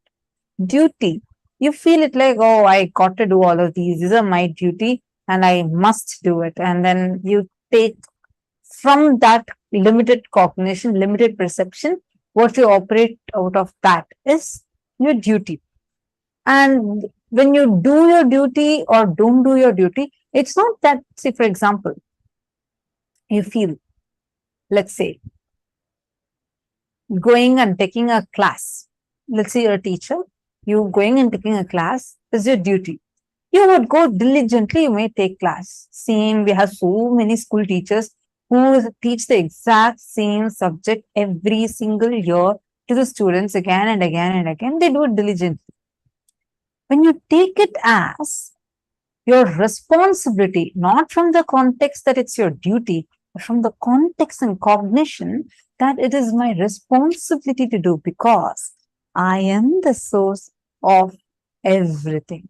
And because I am the source of everything, I am responsible for everything happening in me and outside of me, which is why I'm going to take responsibility for that. The way you approach things would be very, very, very different. How many of you are understanding this? Actually, that is what is called the state, the feeling of responsibility. That is the real leadership. Like Swamiji very beautifully tells a story. I love this story a lot. Swamiji tells once there was a great war between two countries. Okay, so it was a hot afternoon and the war was going on, and the army was all on working on it. So one day on a hot afternoon, a man in a civilian clothes was riding past a small group of tired soldiers who were digging a huge pit. Okay, so there's this tired soldiers who are trying to dig the pit, and this man, the military, a man in a civilian clothes, he was riding part of a small group. He was seeing that these small soldiers were digging, and the leader of that group, whoever were digging, the leader of that group was shouting orders and threatening to punish them if the work was not completed within an hour. The man riding on the horse stopped and asked, "Sir, you're saying it has to be finished fast and it's urgent, and I see you giving command. Why don't you get on the ground and help them?" The group leader replied, "What? I am their leader. The men do as I tell them. If you feel so strongly about it, you go help them." The man who was in the civilian clothes, he then calmly got off his horse and he started working with the soldiers till the job was finished. Before leaving, he congratulated the soldiers for the work and he approached the group leaders and he said, "Next time your status prevents you from supporting your people, inform your higher authorities. They will provide a more permanent solution." At that moment, another soldier came running up and saluted to the man in civilian clothes and spoke a few words to him. The man nodded and got onto his horse and rode away. "Who is that man?" asked the group leader. "Don't you know?" said the soldier. "He's the army general." Swamiji tells so beautifully. A true leader is a person who is ready to take responsibility consciously. He is ready to handle life consciously and respond spontaneously to life. He approaches life with tremendous awareness, sensitivity, and maturity. Responsibility is not just if we try to say, "Oh, I don't want to be a leader," and we try to act like, we're very humble and I don't want all this. It is not cute to not take responsibility for life. At the same time, leadership has a very different connotation. We always think, oh, leadership means what? You get some status, you get some power, you get to do this, you get to do that. No. Leadership is in your consciousness. Just by simply sitting, so many siddhas, they just simply close their eyes and they sit. The whole universe responds to their thought currents, their thoughts, their declarations. Just somewhere in some corner, one rishi sitting and meditating used to shake the throne of Indra and Swargaloka in the parallel universes. How? It was not, they didn't go rule any kingdom, they didn't take any responsibility. It was just the state that they were in, the consciousness that they carried. It was that consciousness which made even the gods respond to them. There's a very beautiful story from Mahabharata. There's a great, there's a beautiful character in Mahabharata called Bhishma. The embodiment of the integrity and woe. He's an amazing character in himself. And it happens that Bhishma's father, wants to marry another woman, a second marriage. He wants to marry Satyavati. And that woman imposes a condition that, look, if I have to marry you, your son can't be the king. And the father says, no, he's a crown prince. How can I say he can't be the king? He's the heir. He's the heir apparent. And how can I say he can't be the king? Then Satyavati says, all right, you can't get me. Then the king becomes depressed. Bhishma learns this. He goes and he tells Satyavati that, look, you marry my father, I will not become the king. I have no such greed for the throne. You just marry him. Then Satyavati is still not convinced. She says, what if you don't get, but your children become the king? Your future sons and daughters, if they become the king and my children don't get to become the king? What we would have done? We would have said, it's my rights. I am going to be the prince of this, kingdom. Why will I give that up just for your pleasure? But you know what Bhishma did? The moment she asked that question, he goes to Ganga. He takes a vow. He takes such a strong vow. He declares lifelong, he will be a celibate for his whole life, and he will remain forever as a servant of the throne of whoever becomes the king. His one vow, just that normal vow, was so powerful. It came from the true leadership consciousness. It came from such a conscious will that gods appeared and gave him the boon of Ichamrityu. That is the power. When you declare something consciously, leadership, that's why Swamiji says leadership consciousness. It is not a state. It is not a status. It is not about the actions that we do. It is a consciousness that we are in. What consciousness we exist in. That is what is leadership consciousness about. Are you all understanding, catching it? See, one important thing we all need to understand deeply over here is about responsibility. The responsibility is what is going to make you a real leader. Even in the example that Nithyananda was giving through that story, it is the responsibility that you feel, not just as duty, but as responsibility from the cognition that because you are the source of everything, you're responsible for everything. That would transform. See, many times, forget about taking responsibility for others. We don't even take responsibility for our own actions. We forget that some of our actions do have certain results. We do not think of it, and therefore we do not take responsibility for it.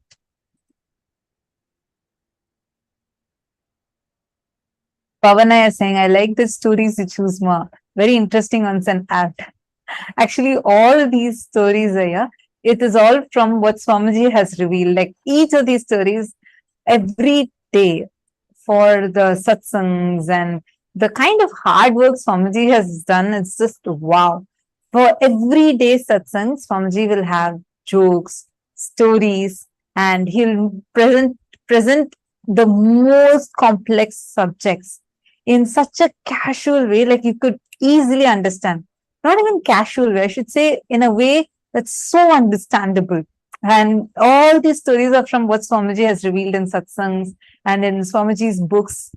I don't know how many of you know, Swamiji is having the record of the world's, the author in the whole world who has written largest number of books is a single author. Swamiji holds that record from Asia Book of Records. See, now the leadership consciousness needs to be understood a little more deeply. First, decide you are going to be in your peak possibility by constantly taking responsibility. Taking responsibility is a right mental setup. It is not that you're doing a favor to yourself. It is, and you're not doing a favor for someone else. This is the best favor you can first of all do even to you, your own self. Just understand this. How many of you are ready to ferociously declare to take responsibility? It is that responsibility that can make you as a leader. Unless the responsibility starts, you will continue to be a slave for someone else who's taking responsibility. Even if you take one step towards responsibility, cosmos takes thousands of steps daily. When you take the responsibility, the cosmic hologram opens in you. How many of you are understanding? Take a few minutes and decide to take responsibility. What does taking responsibility mean? We all usually give, okay, I go and turn off the fan in the room. And that's how, like, I have seen this many times, and many these motivational speeches of personality trainers, they say, even you're in a room and everybody is going and you see the lights are on, take responsibility by going and turning off the lights. You might have heard like this. Swamiji is not just talking about that action. Yes, that's good start, but that alone is not enough.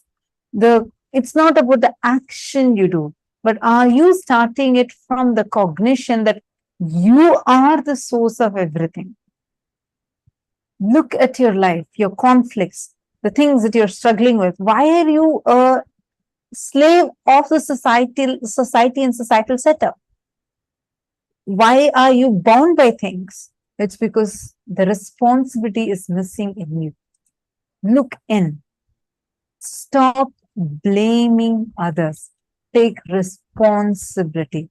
By blaming life, nothing, no one has ever manifested anything that they want. It's only when you take responsibility can you manifest the reality the way you want it. Now, let us all, with this understanding, let us all enter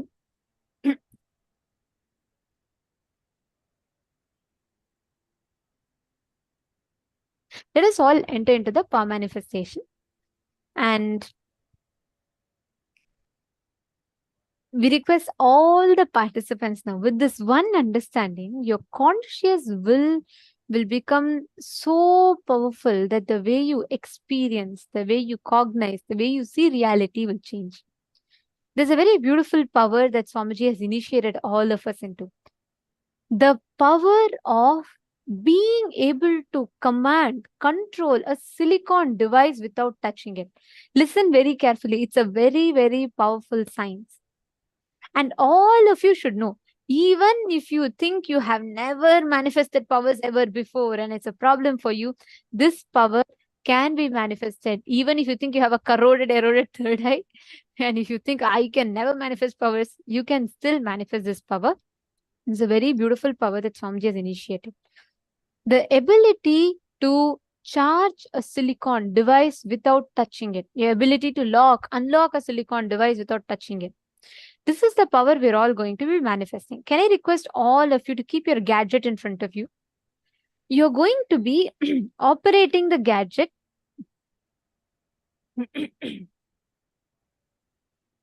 Sorry for that. You're going to be operating the gadget without touching it. Okay, which means like you're not going to physically touch it. You're just going to, from your conscious will, command, and you will see how that object will listen to you and respond to the commands that you give. Ready? Okay. And for this, first, we need to understand the circuit. All the powers, each powers are established based on a circuit. This power is established in the circuit called Hara center. And it is based on this particular circuit, this whole power functions. If you all can see, this is the Hara center. Hara center is the region between your Swadhisthana chakra and Manipuraka chakra.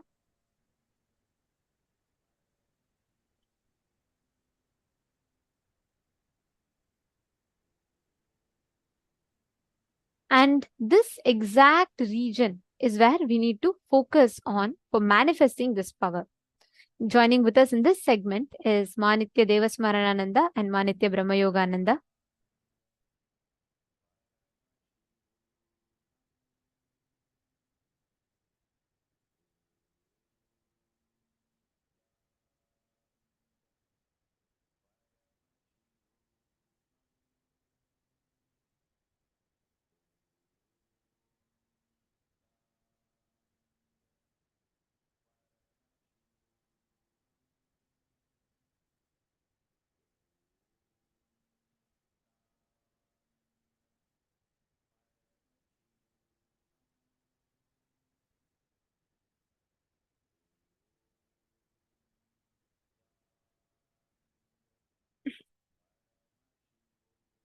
This exact region is what is the Hara center. Now, please understand.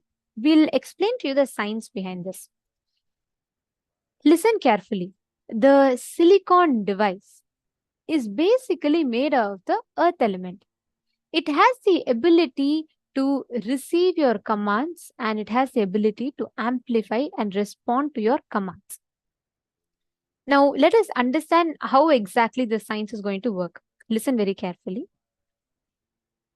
All of us have, for every power that you manifest, there is a circuit that is established. There's a circuit that is connected.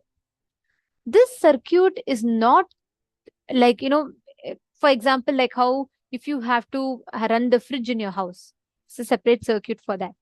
For the TV in your house, there's a separate circuit. For, let's say, for the washing machine in your house, there's a separate circuit, correct?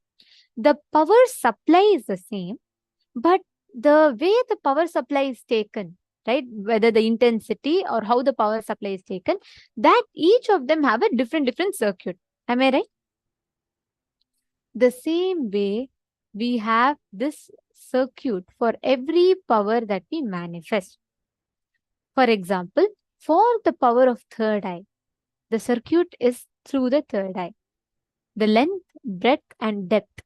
For the length, it is through the logic, the length. Each one, the circuit is plugged into the third eye, and from there it is manifesting. For this particular for this particular power, the circuit is in the Mooladhara. It is directly from the root center. So even if you think your third eye doesn't work, it's corroded and eroded, this power can still manifest in you.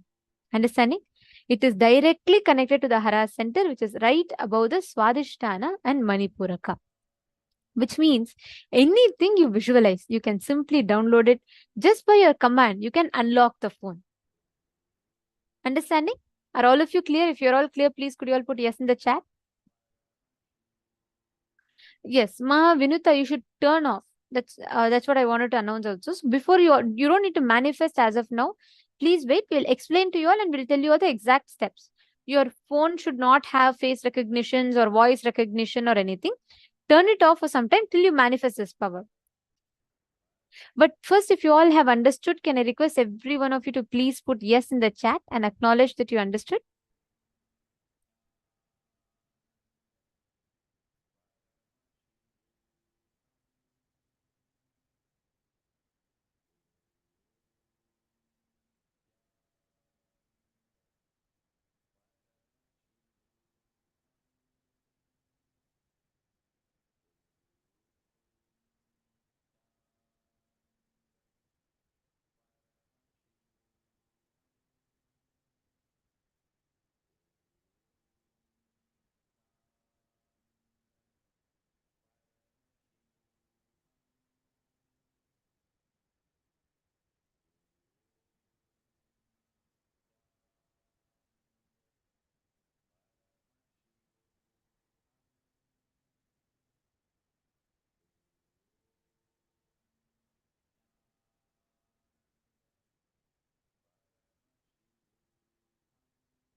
Nithyanandam, everyone.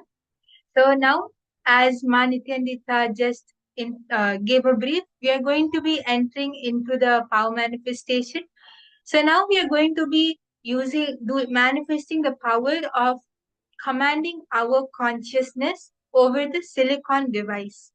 And actually, if you see, this power is much more easier than any other normal matter or the power of consciousness over matter, right? When we have to move an object or levitate an object, this power is much more easier than that, because the first thing is that the silicon device doesn't need the circuit which we use to manifest this power is not directly connected through the third eye. It is connected to the through the hara center. As all of you were just seeing a diagram of where the circuit is connected from, it is above the Mooladhara and below the Swadhisthana. That is where the hara center is, and it is through that our circuit is connected for this specific power. So basically, when Swamiji initiates us into this power, Swamiji will infuse the energy through the hara center. Otherwise, like for consciousness over matter or third eye or all the third eye based powers, Swamiji infuses the energy through our third eye. But in this power, Swamiji infuses it through the hara center. So just by putting our awareness on the hara center, we will be able to manifest this power. And also, if you feel that, oh, I have too many toxins, I have too much of fluoride intake, and my third eye is blocked, or it's not, fully awakened or energized, that is also completely fine, because this is a power which any and every single human being who has a consciousness can manifest. And if you have a consciousness, if you are alive, means you have a consciousness. So every single one of us can manifest this power without doubt.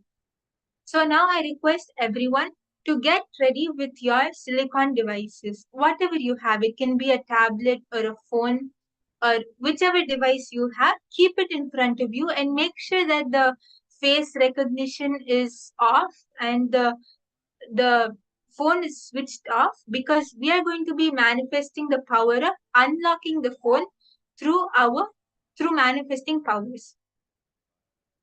Yes, I request all of you to please get ready to manifest this very exciting power and super easy power. I'm sure all of you are very excited to manifest it. Just we have to hold on to that cognition that yes, I am consciousness and I'm in oneness with Swamiji.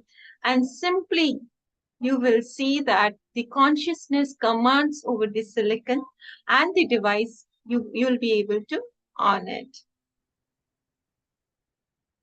Yes, so once all of you are ready, we can move into the power manifestation.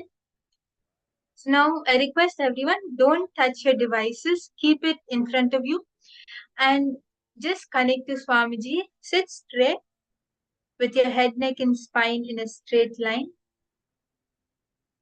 and chant the Mahavakya.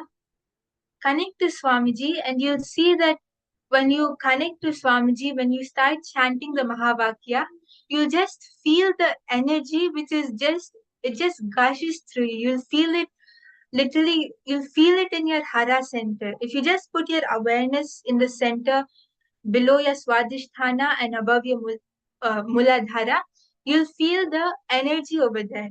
You'll just feel that the Kundalini Shakti is becoming more and more powerful.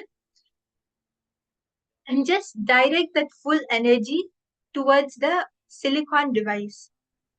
When you breathe in, just breathe in the prana and breathe it out with the awareness on your hara center. At that time, you'll see how the prana gets the life energy which you inhale gets converted into electronically charged particles, and that will go into the phone with the command you have given, and you'll see how the phone will just unlock. I request everyone to chant the Mahavakya. and connect to Swamiji.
I request everyone to continue chanting the Mahavakya. Just connect to Swamiji and put your full awareness on the Hara center.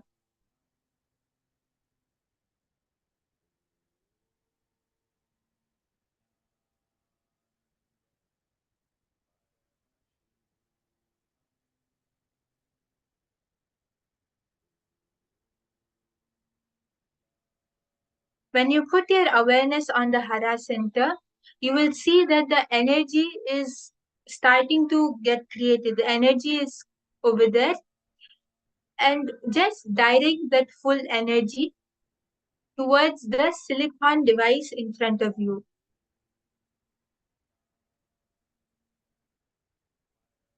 This is directly your consciousness over the matter in front of you. The energy in your Hara center, the prana which you breathe in, is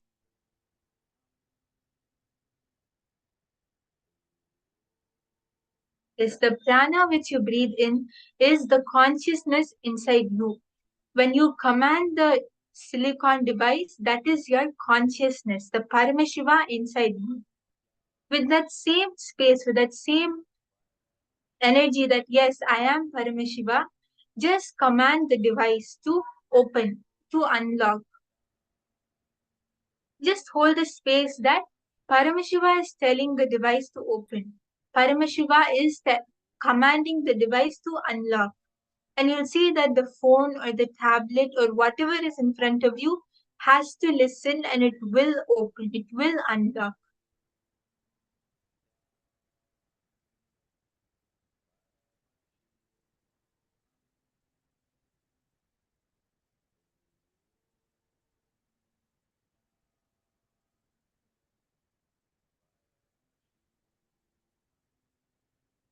And I remind each one of you to please keep your posture straight.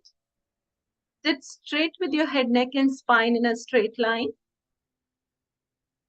Chant Mahavakya.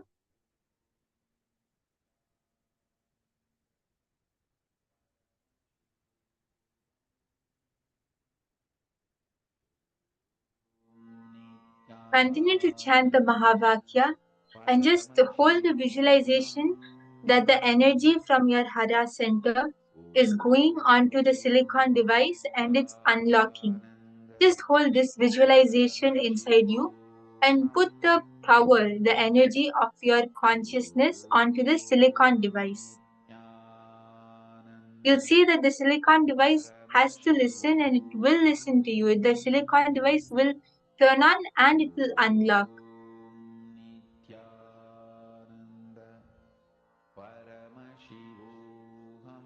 This is a very powerful revelation which has been done by Swamiji.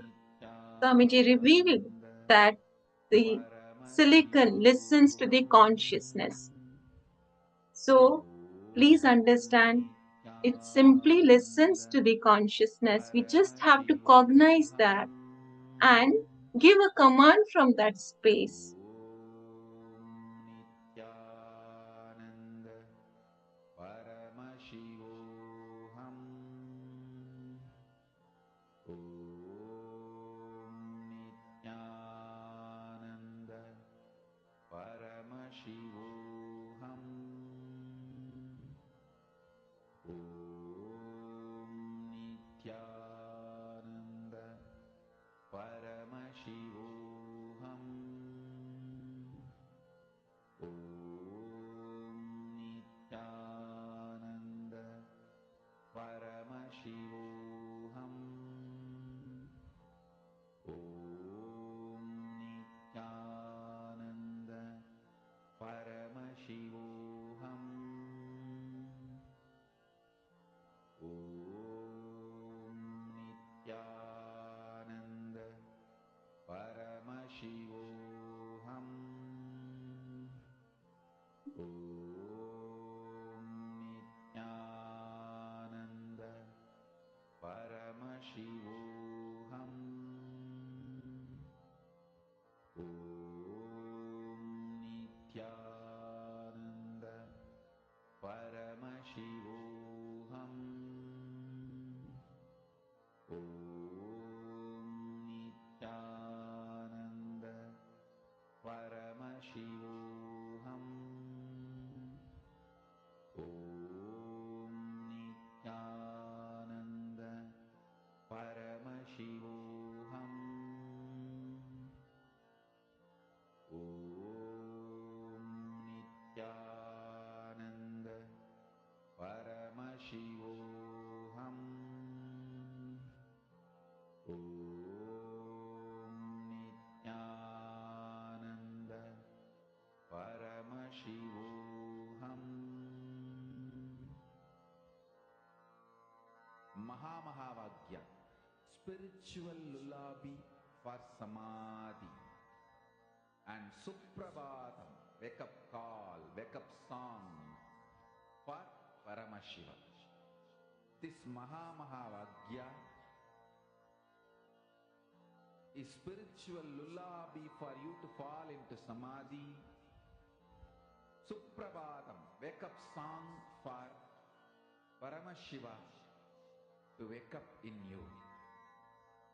Just remember this one powerful cognition.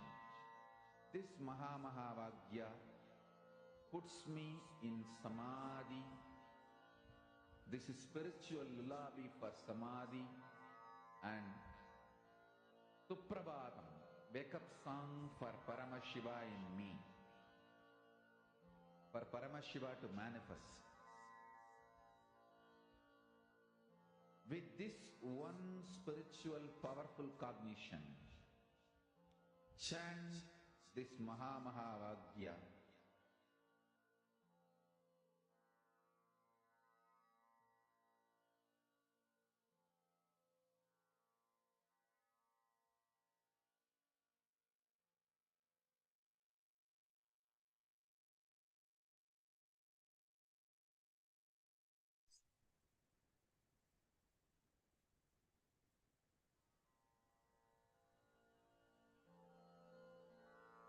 Mahamahāvāgya, spiritual lullaby for samadhi, and Suprabhatam, wake up call, wake up song for Paramashiva, for Paramashiva to manifest. With this one spiritual. So all of you can post your manifestations on the chat. You can check if your device has been unlocked or whether it has turned on. And you can post all your manifestations in the chat. It would be really nice to hear from all of you about your manifestation. What was your experience and how was your manifestation?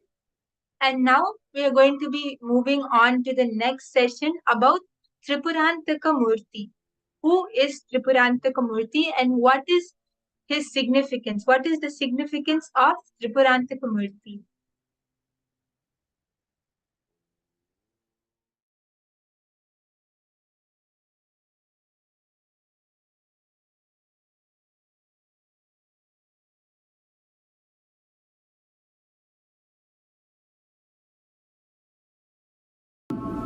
Whatever is happening is auspicious. Shiva. The word Shiva means in Sanskrit causeless auspiciousness. Whatever happens in your life, even if the best thing happens, you can always think, it could have been little better. It could have been little better. Or whatever worst thing happens, you can always say, oh, at least this much I am saved. It is up to you to feel whether things are auspicious or inauspicious. In the planet Earth, only two kinds of human beings are there. People who feel everything is inauspicious. We need some correction. We need some alteration. We need some further development. We need to remodel. There are some people who feel everything happening is auspicious. Person who feels whatever is happening is inauspicious is a materialistic. He believes in matter, correction, doing, remodeling, changing, altering. Person who believes whatever is happening is auspicious is a spiritualist. Believes in the intelligence of the cosmos, the whole. He is very clear, the whole is much more intelligent than part, me. If you think the whole is not more intelligent than you are materialistic, egoistic. If you think the whole is much more intelligent than me, you are spiritualist. Over. The whole world can be classified just with these two categories. If you feel whatever is happening is auspicious, you are a spiritual person.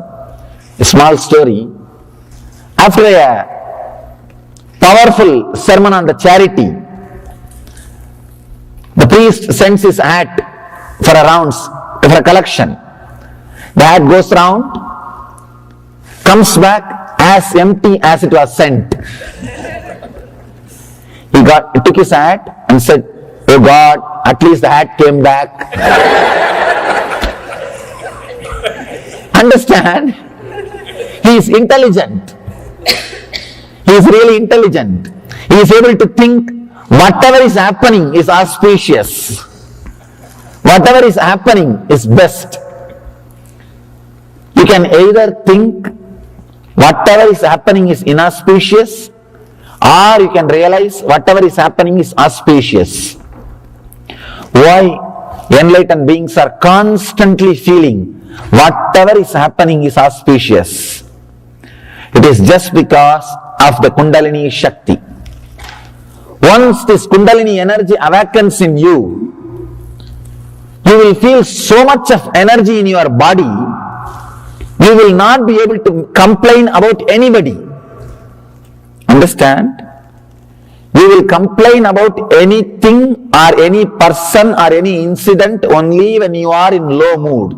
Means your usual mood. You will not be able to complain, criticize, or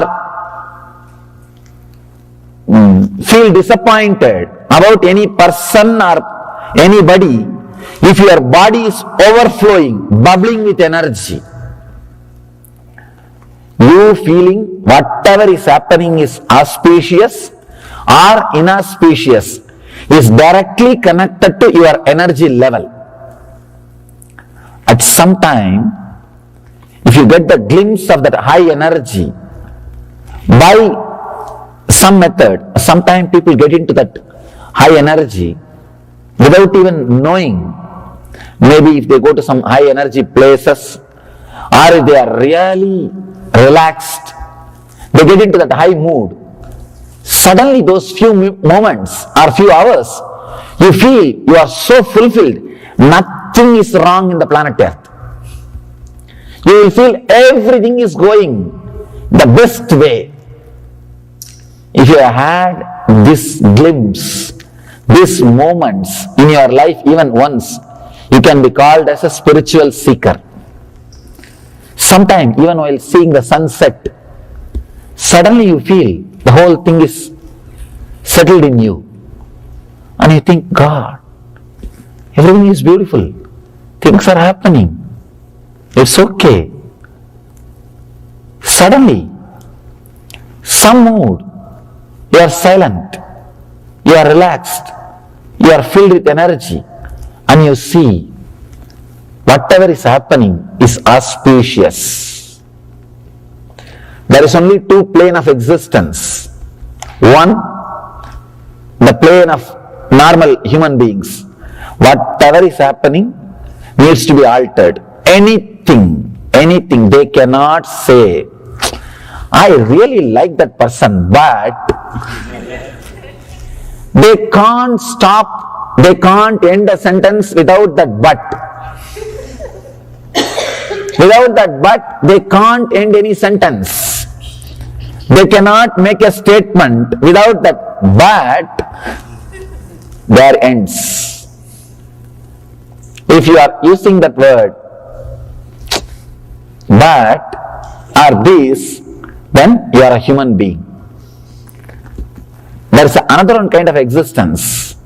Whatever happens, he is not bothered at all. In Gita, Krishna says, samaschitta. It does not mean he is not compassionate. Understand?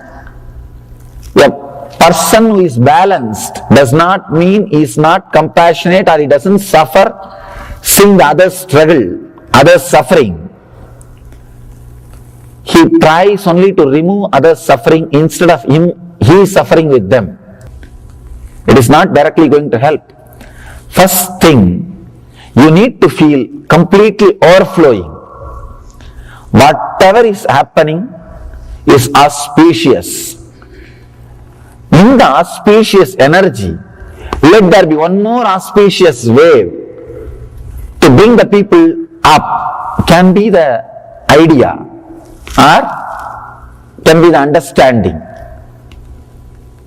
The person whose Kundalini is not awakened, whose Kundalini Shakti is not become alive, in Sanskrit we call Kundalini Jagrata, the higher consciousness awakening. If it has not happened in you, whatever is happening inside and outside you will be inauspicious. If that awakening happens, whatever is happening inside and outside you will be auspicious.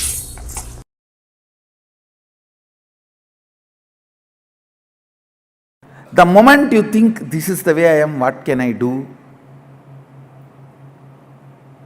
Listen.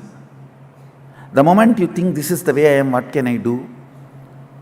You have become egoistic. The anava has started happening in you.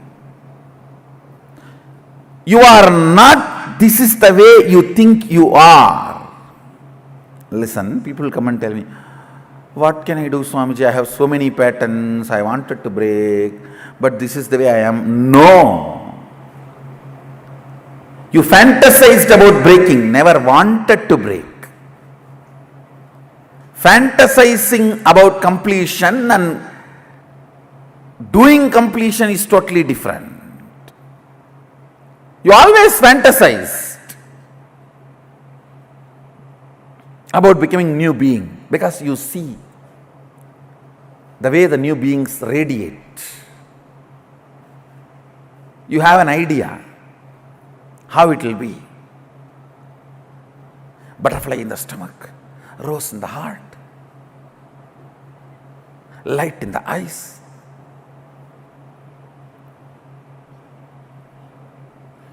You have an imagination, you have a fantasy, but you never worked for it. You never acted for it. Understand, action manifests Shaktis. acting towards what you want, manifest Shaktis. First thing you need to know, you are not a sealed, complete product as you imagine. No. You are a seed. Means you need to open up. Sprouting need to happen. Plant need to grow. The biomemory, muscle memory with which you are programmed need to flower. The branches need to grow. The leaves need to come. Oh, I am already old and tired. How can anything more happen to me? How can anything new happen to me? Where is the new life? That is what I call Anava. The moment you decide where is the new life for me, there is no new life. The Anava surrounds you. Every situation, understand, every situation brings only new life to you. Just because you got $1 billion in lottery and you are going to move to a palatial bungalow, you can start crying, oh, the small house has been snatched away from me. Fool. I have seen people crying. I have seen people crying when the great transformation happens to them for which they were waiting.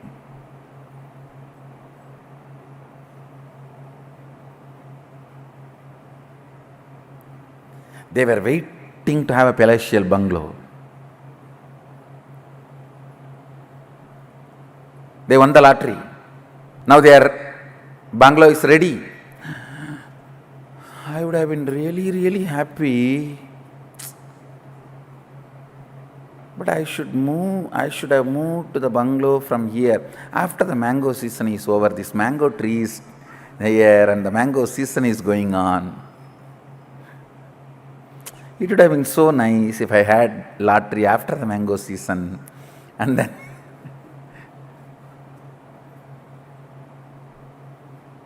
look in, there are many times continuously. What for you have been praying, waiting, when that opening happens, suddenly you are not okay for that opening. You are trying to hold on to the old, tasting the old, tasting the boredom, tasting the old, tasting the boredom. Taste for anti-life. I should tell you, biggest enemy in your life is taste for anti-life.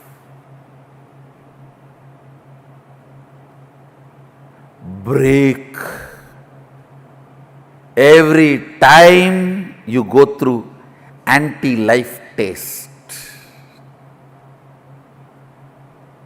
every time when your mind is trying to tell you, this is the way I am, what can I do? How can anything move? What can anything happen? No! You are not yet end. That's the good news. You are only a seed. As long as you consider you are only a seed, you need to manifest you are Sadashiva. Because, understand, Sadashiva constantly considers himself as the seed which need to manifest, yet to manifest, yet to manifest. Even after manifesting this whole Jagat.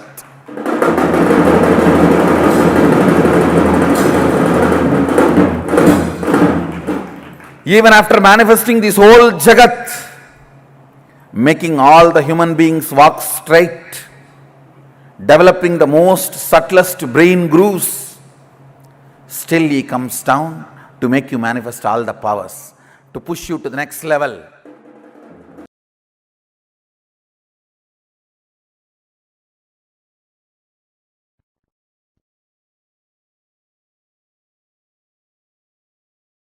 Sankhya of declaring your integrity, multi-dimensional logic of declaring your integrity. I will reveal it to you. See, the conscious decision, conscious declaration gives Paramashiva to enter into you. Your individual identity is borderline by your decision of your idea of freedom. Listen. When your idea of freedom is limited, it is called ignorance. When you are ready consciously to live with your ignorance, it is called delusion. And when you are okay with your delusion and don't care about the reality, it is called arrogance. These three pura asuras, three-layer demons cannot be penetrated unless you give permission.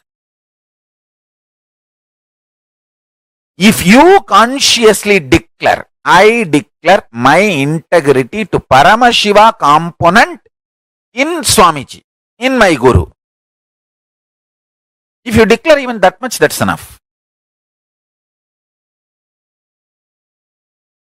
Then your soul can vibrate in the space of Paramashiva. See, now I have given a very insured declaration. Very secured and insured declaration. You can make a clear disclaimer. I declare my integrity only to Paramashiva component of my Guru Nithyananda Paramashivam. And non-Paramashiva component, I am not declaring my integrity. You can clearly make it. I don't have a problem. So you feel very secured and insured.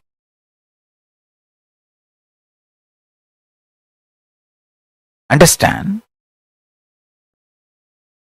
But this declaring your integrity is too important because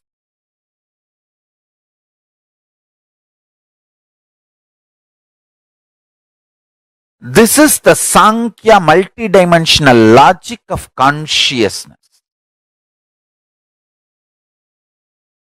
Only then consciousness can enter into your being and awaken you.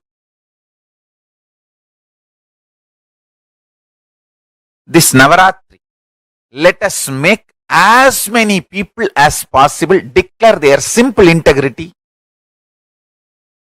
to Paramashiva and celebrate themselves as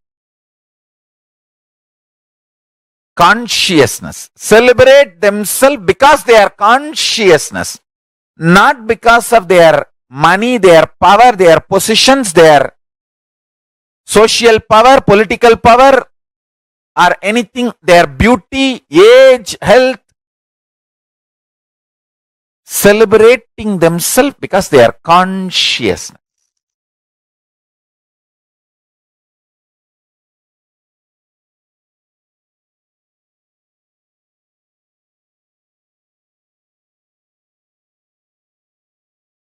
Just these two. Declaring simple integrity to Paramashiva component of your Guru. When you declare your simple integrity to the Paramashiva component of your Guru and you decide to celebrate yourself because you are consciousness, this too is a, I tell you, most successful recipe for power manifestation. Deadly combination. Nothing can kill you after that. Deadly combination for destroying all the ignorance and powerlessness and impossibility.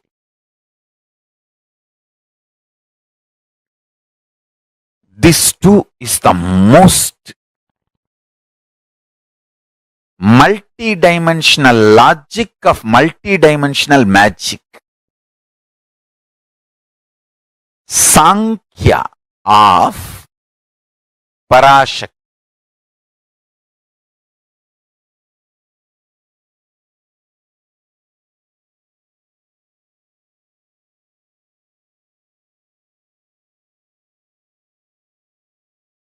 It may look too simple, I tell you.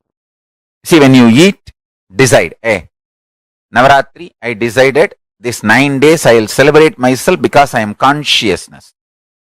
So now, as consciousness, I am going to eat.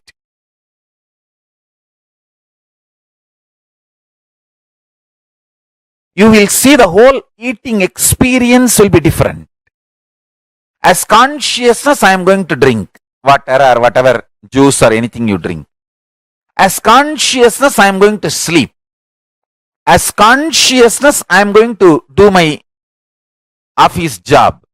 As consciousness, I am going to relate with people. As consciousness, I am going to do all my activity. So much of grounding and qualitative difference in your reality.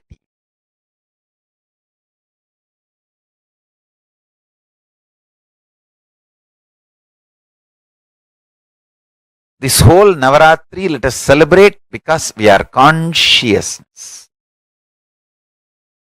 Navaratri is the beautiful celebration. Devi who received Agama, Vishnu who made the Agama as the software for the whole universe. Both of them are celebrated on this auspicious 9 days.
This beautifully revealed to all of us about the significance, the happening of Tripurantaka Murti, and how just by declaring that integrity to Paramashiva, all the power manifestation starts happening in us. This form of Paramashiva, Tripurantaka Murti, today we're all going to be connecting, experiencing, receiving the darshan of this very form of Paramashiva, and we are going to be having a very powerful process where Swamiji will be awakening all of our third eye to the frequency of being able to see Kailasa, have the darshan of Kailasa as it is. Swamiji has beautifully described. There are so many amazing revelations about Kailasa that Swamiji has given. We all listen to it in the morning as well, right? Where in Kailasa, Swamiji is telling, like how now when you look up at the sky, night sky, you will see the stars like diamonds studded against the backdrop of the night sky, correct? In Kailasa, Swamiji beautifully revealed that the whole sky will be golden in color and the stars will appear like black dots in the sky. The whole parallel universe of Kailasa, where Paramashiva resides with his whole family, is intense auspiciousness, fills us with immense joy, and showers all the powers into us just by having the darshan of how exactly will Swamiji's form in Kailasa look like, right? Whether to see how how Nandi is, how Ganapati is, how Subramanya is, we will literally have the darshan of the whole family of Paramashiva along with Paramashiva.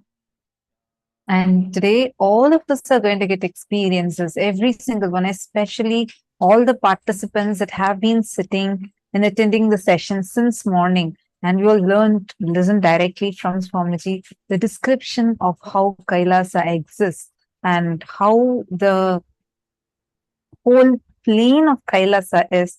And when one visits Kailasa, what kind of experience would have? Swamiji beautifully described this. That's the exact experience that each one of us are going to be receiving today. And just through this darshan today, for all of us, Swamiji will be initiating us to be able to manifest the powers, to be able to manifest the ability of moving the commanding silicon device just through the conscious will. Now, we will be chanting the Dhyana Shloka of this very form of Paramashiva, the form of Tripurantaka Murti. I request all of you to sit straight, connect intensely as we chant. All of you can meditate upon this form. Today we are all going to be having the darshan of this very form of Paramashiva.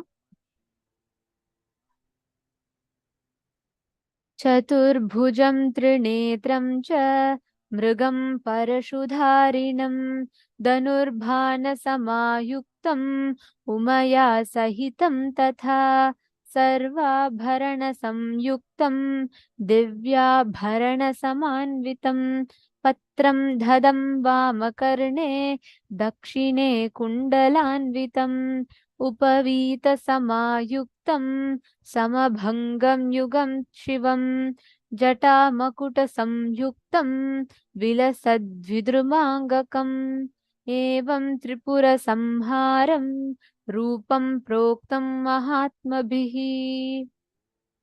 The next is a form of Paramashiva which blesses the whole world as Vrishabharudha Murti. सर्वे स्याद्वक्रतुण्डान्वितकतककरं गोपते पृष्ठसंस्थं वामस्यर्धं सदक्षं वरकरयुगले टङ्कं कृष्णं दधानम् फालस्थाक्षं प्रसन्नं त्रिनयनलसितं भवद्वेणीकिरीटम् वामे गौर्या समेतं नमतः शुभकरं Vrishabharudamisham. The next is Vrishabhantika form of Paramashiva.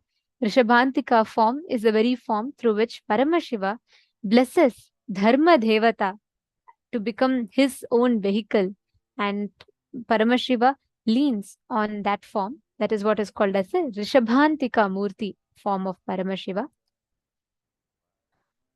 Chaturbhujam trinetram cha mragam parashudharinam dhanurbhana samayuktam umaya sahitam tatha sarvabharana samayuktam divyabharana samavritam patram dadam vamakarne dakshine kundalanvitam upavita samayuktam samabhangayutam shivam जटामकुट संयुक्तं विलसद्विद्रुमांगकम् एवं Tripura संहारम्. Now, let us all get ready to receive the darshan of these very forms of Paramashiva. Today, during the darshan, all of us are going to be blessed with the signs of power manifestation. Today we have covered some of the most important aspects. We learned about leadership consciousness. We listened to the secrets of power manifestation. We understood about how we can manifest this experience of that space of oneness with Paramashiva. And most importantly, we learned about how the I and mine, the identity, and how our desires happen. We have covered some of the most important aspects. We understood about the science of power manifestation, how integrity is the key to manifest powers. In today's darshan, Swamiji is literally going to be lifting us to the parallel universe of Kailasa. Today's special initiation is all of us are going to be able to see the 3D live tour of Kailasa. That is literally what today's process is about. When you just close your eyes, Swamiji will be raising all of us to the frequency. Actually, there was in one of the Paramashivohams, the first time when Swamiji gave this initiation, literally Swamiji had conducted the whole process, and Swamiji said every participant to post what they saw. And almost all the participants posted the similar descriptions of how they saw Kailasa. And Swamiji said that's the way you can actually measure. Means you will actually clearly be able to see Kailasa, and you'll be able to see the parts of Kailasa, like whether how the deities of Kailasa are, how the Ganas are. You will literally be able to see the parallel universe of Kailasa, how it exists as it is.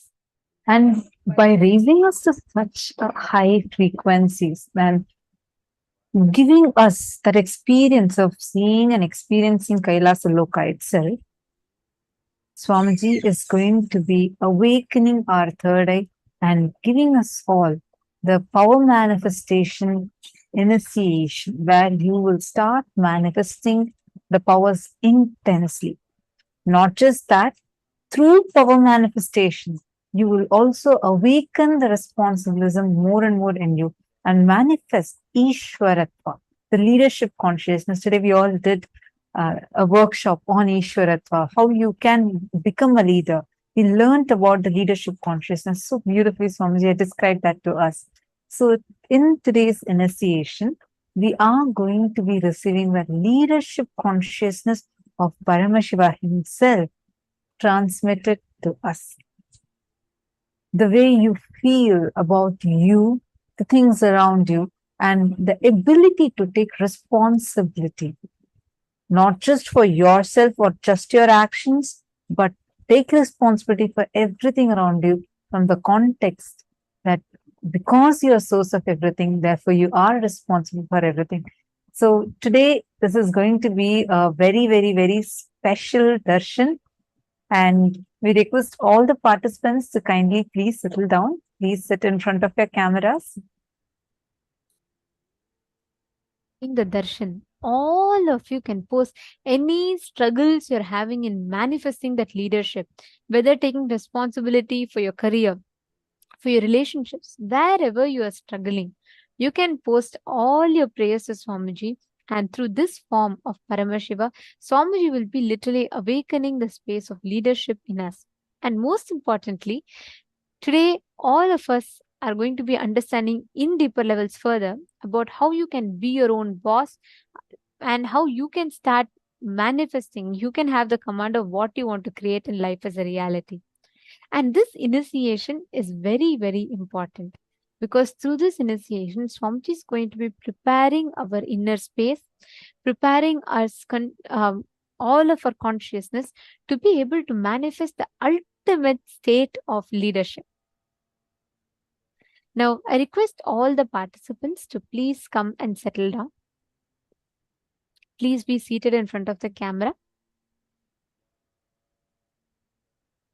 And just a reminder, I'm noticing that some of the participants are having the virtual backgrounds on. As per the security protocol, we should not be having the virtual backgrounds.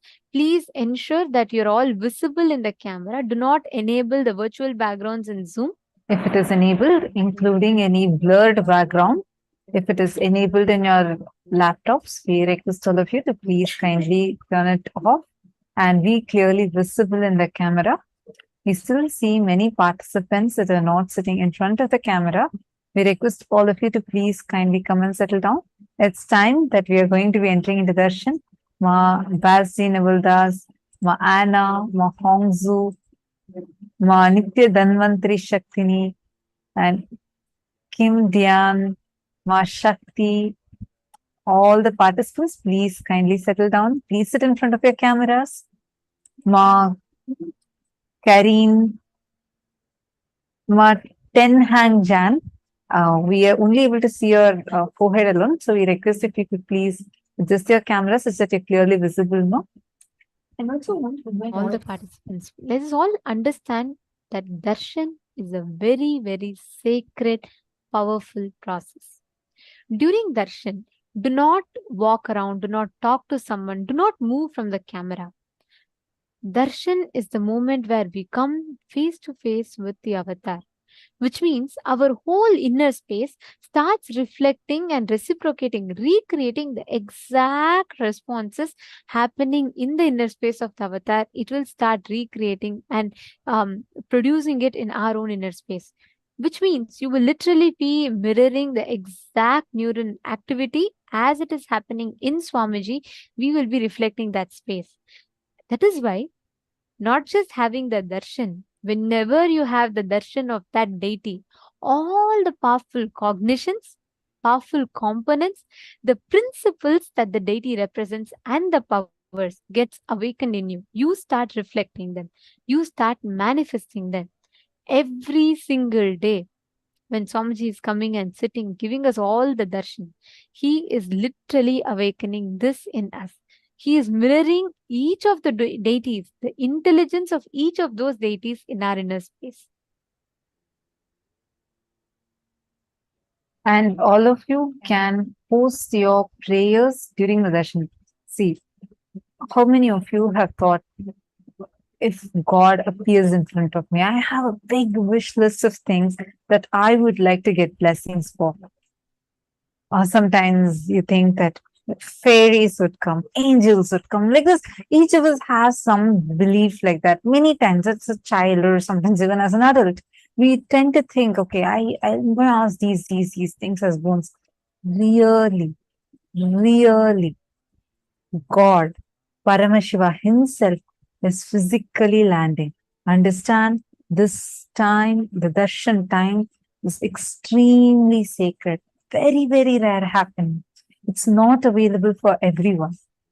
It's not available for everyone. Unless you are the chosen one, you cannot be here. That's why right now, even though this is streaming across all the social media platforms, we have so many people, billions of people on the social media, on the internet right now. But how many of them are getting to tune in right here? Because unless you are chosen by the cosmos, you would not get this divine blessing, sit here and receive this darshan. And that is why you are not here by accident. You are here right now in this form at this moment because existence, cosmos, Swamiji himself has chosen you to be here to receive this powerful initiation. And today we've all also being initiated. We're all going to be literally awakened the ability to manifest power over the silicon devices as well. Like, for example, without touching, being able to access, being able to handle or move, you can command, and the silicon device, the object, will listen to you. These are all extremely advanced powers that Swamiji is going to be gifting us today and literally awakening the software of that power in our inner space. And as you all learned earlier, this is not just going to be to your third eye. The silicon power is directly connected to your Hara center. And this, when this Hara center is awakened, you would be able to start manifesting the silicon power. We have a lot of gifts today. Now we are going to be entering into the darshan, and Swamiji is going to be showering us with boons, blessings, and initiations. And after the darshan, towards the end of the day, we are also going to be sharing with you all the gifts that Swamiji has blessed for all the participants. So be tuned in completely and do not miss out. Make sure you are here in this sacred space, and let's all get ready to receive the darshan now. Please sit with your head, neck, and spine in a straight line. Close your eyes.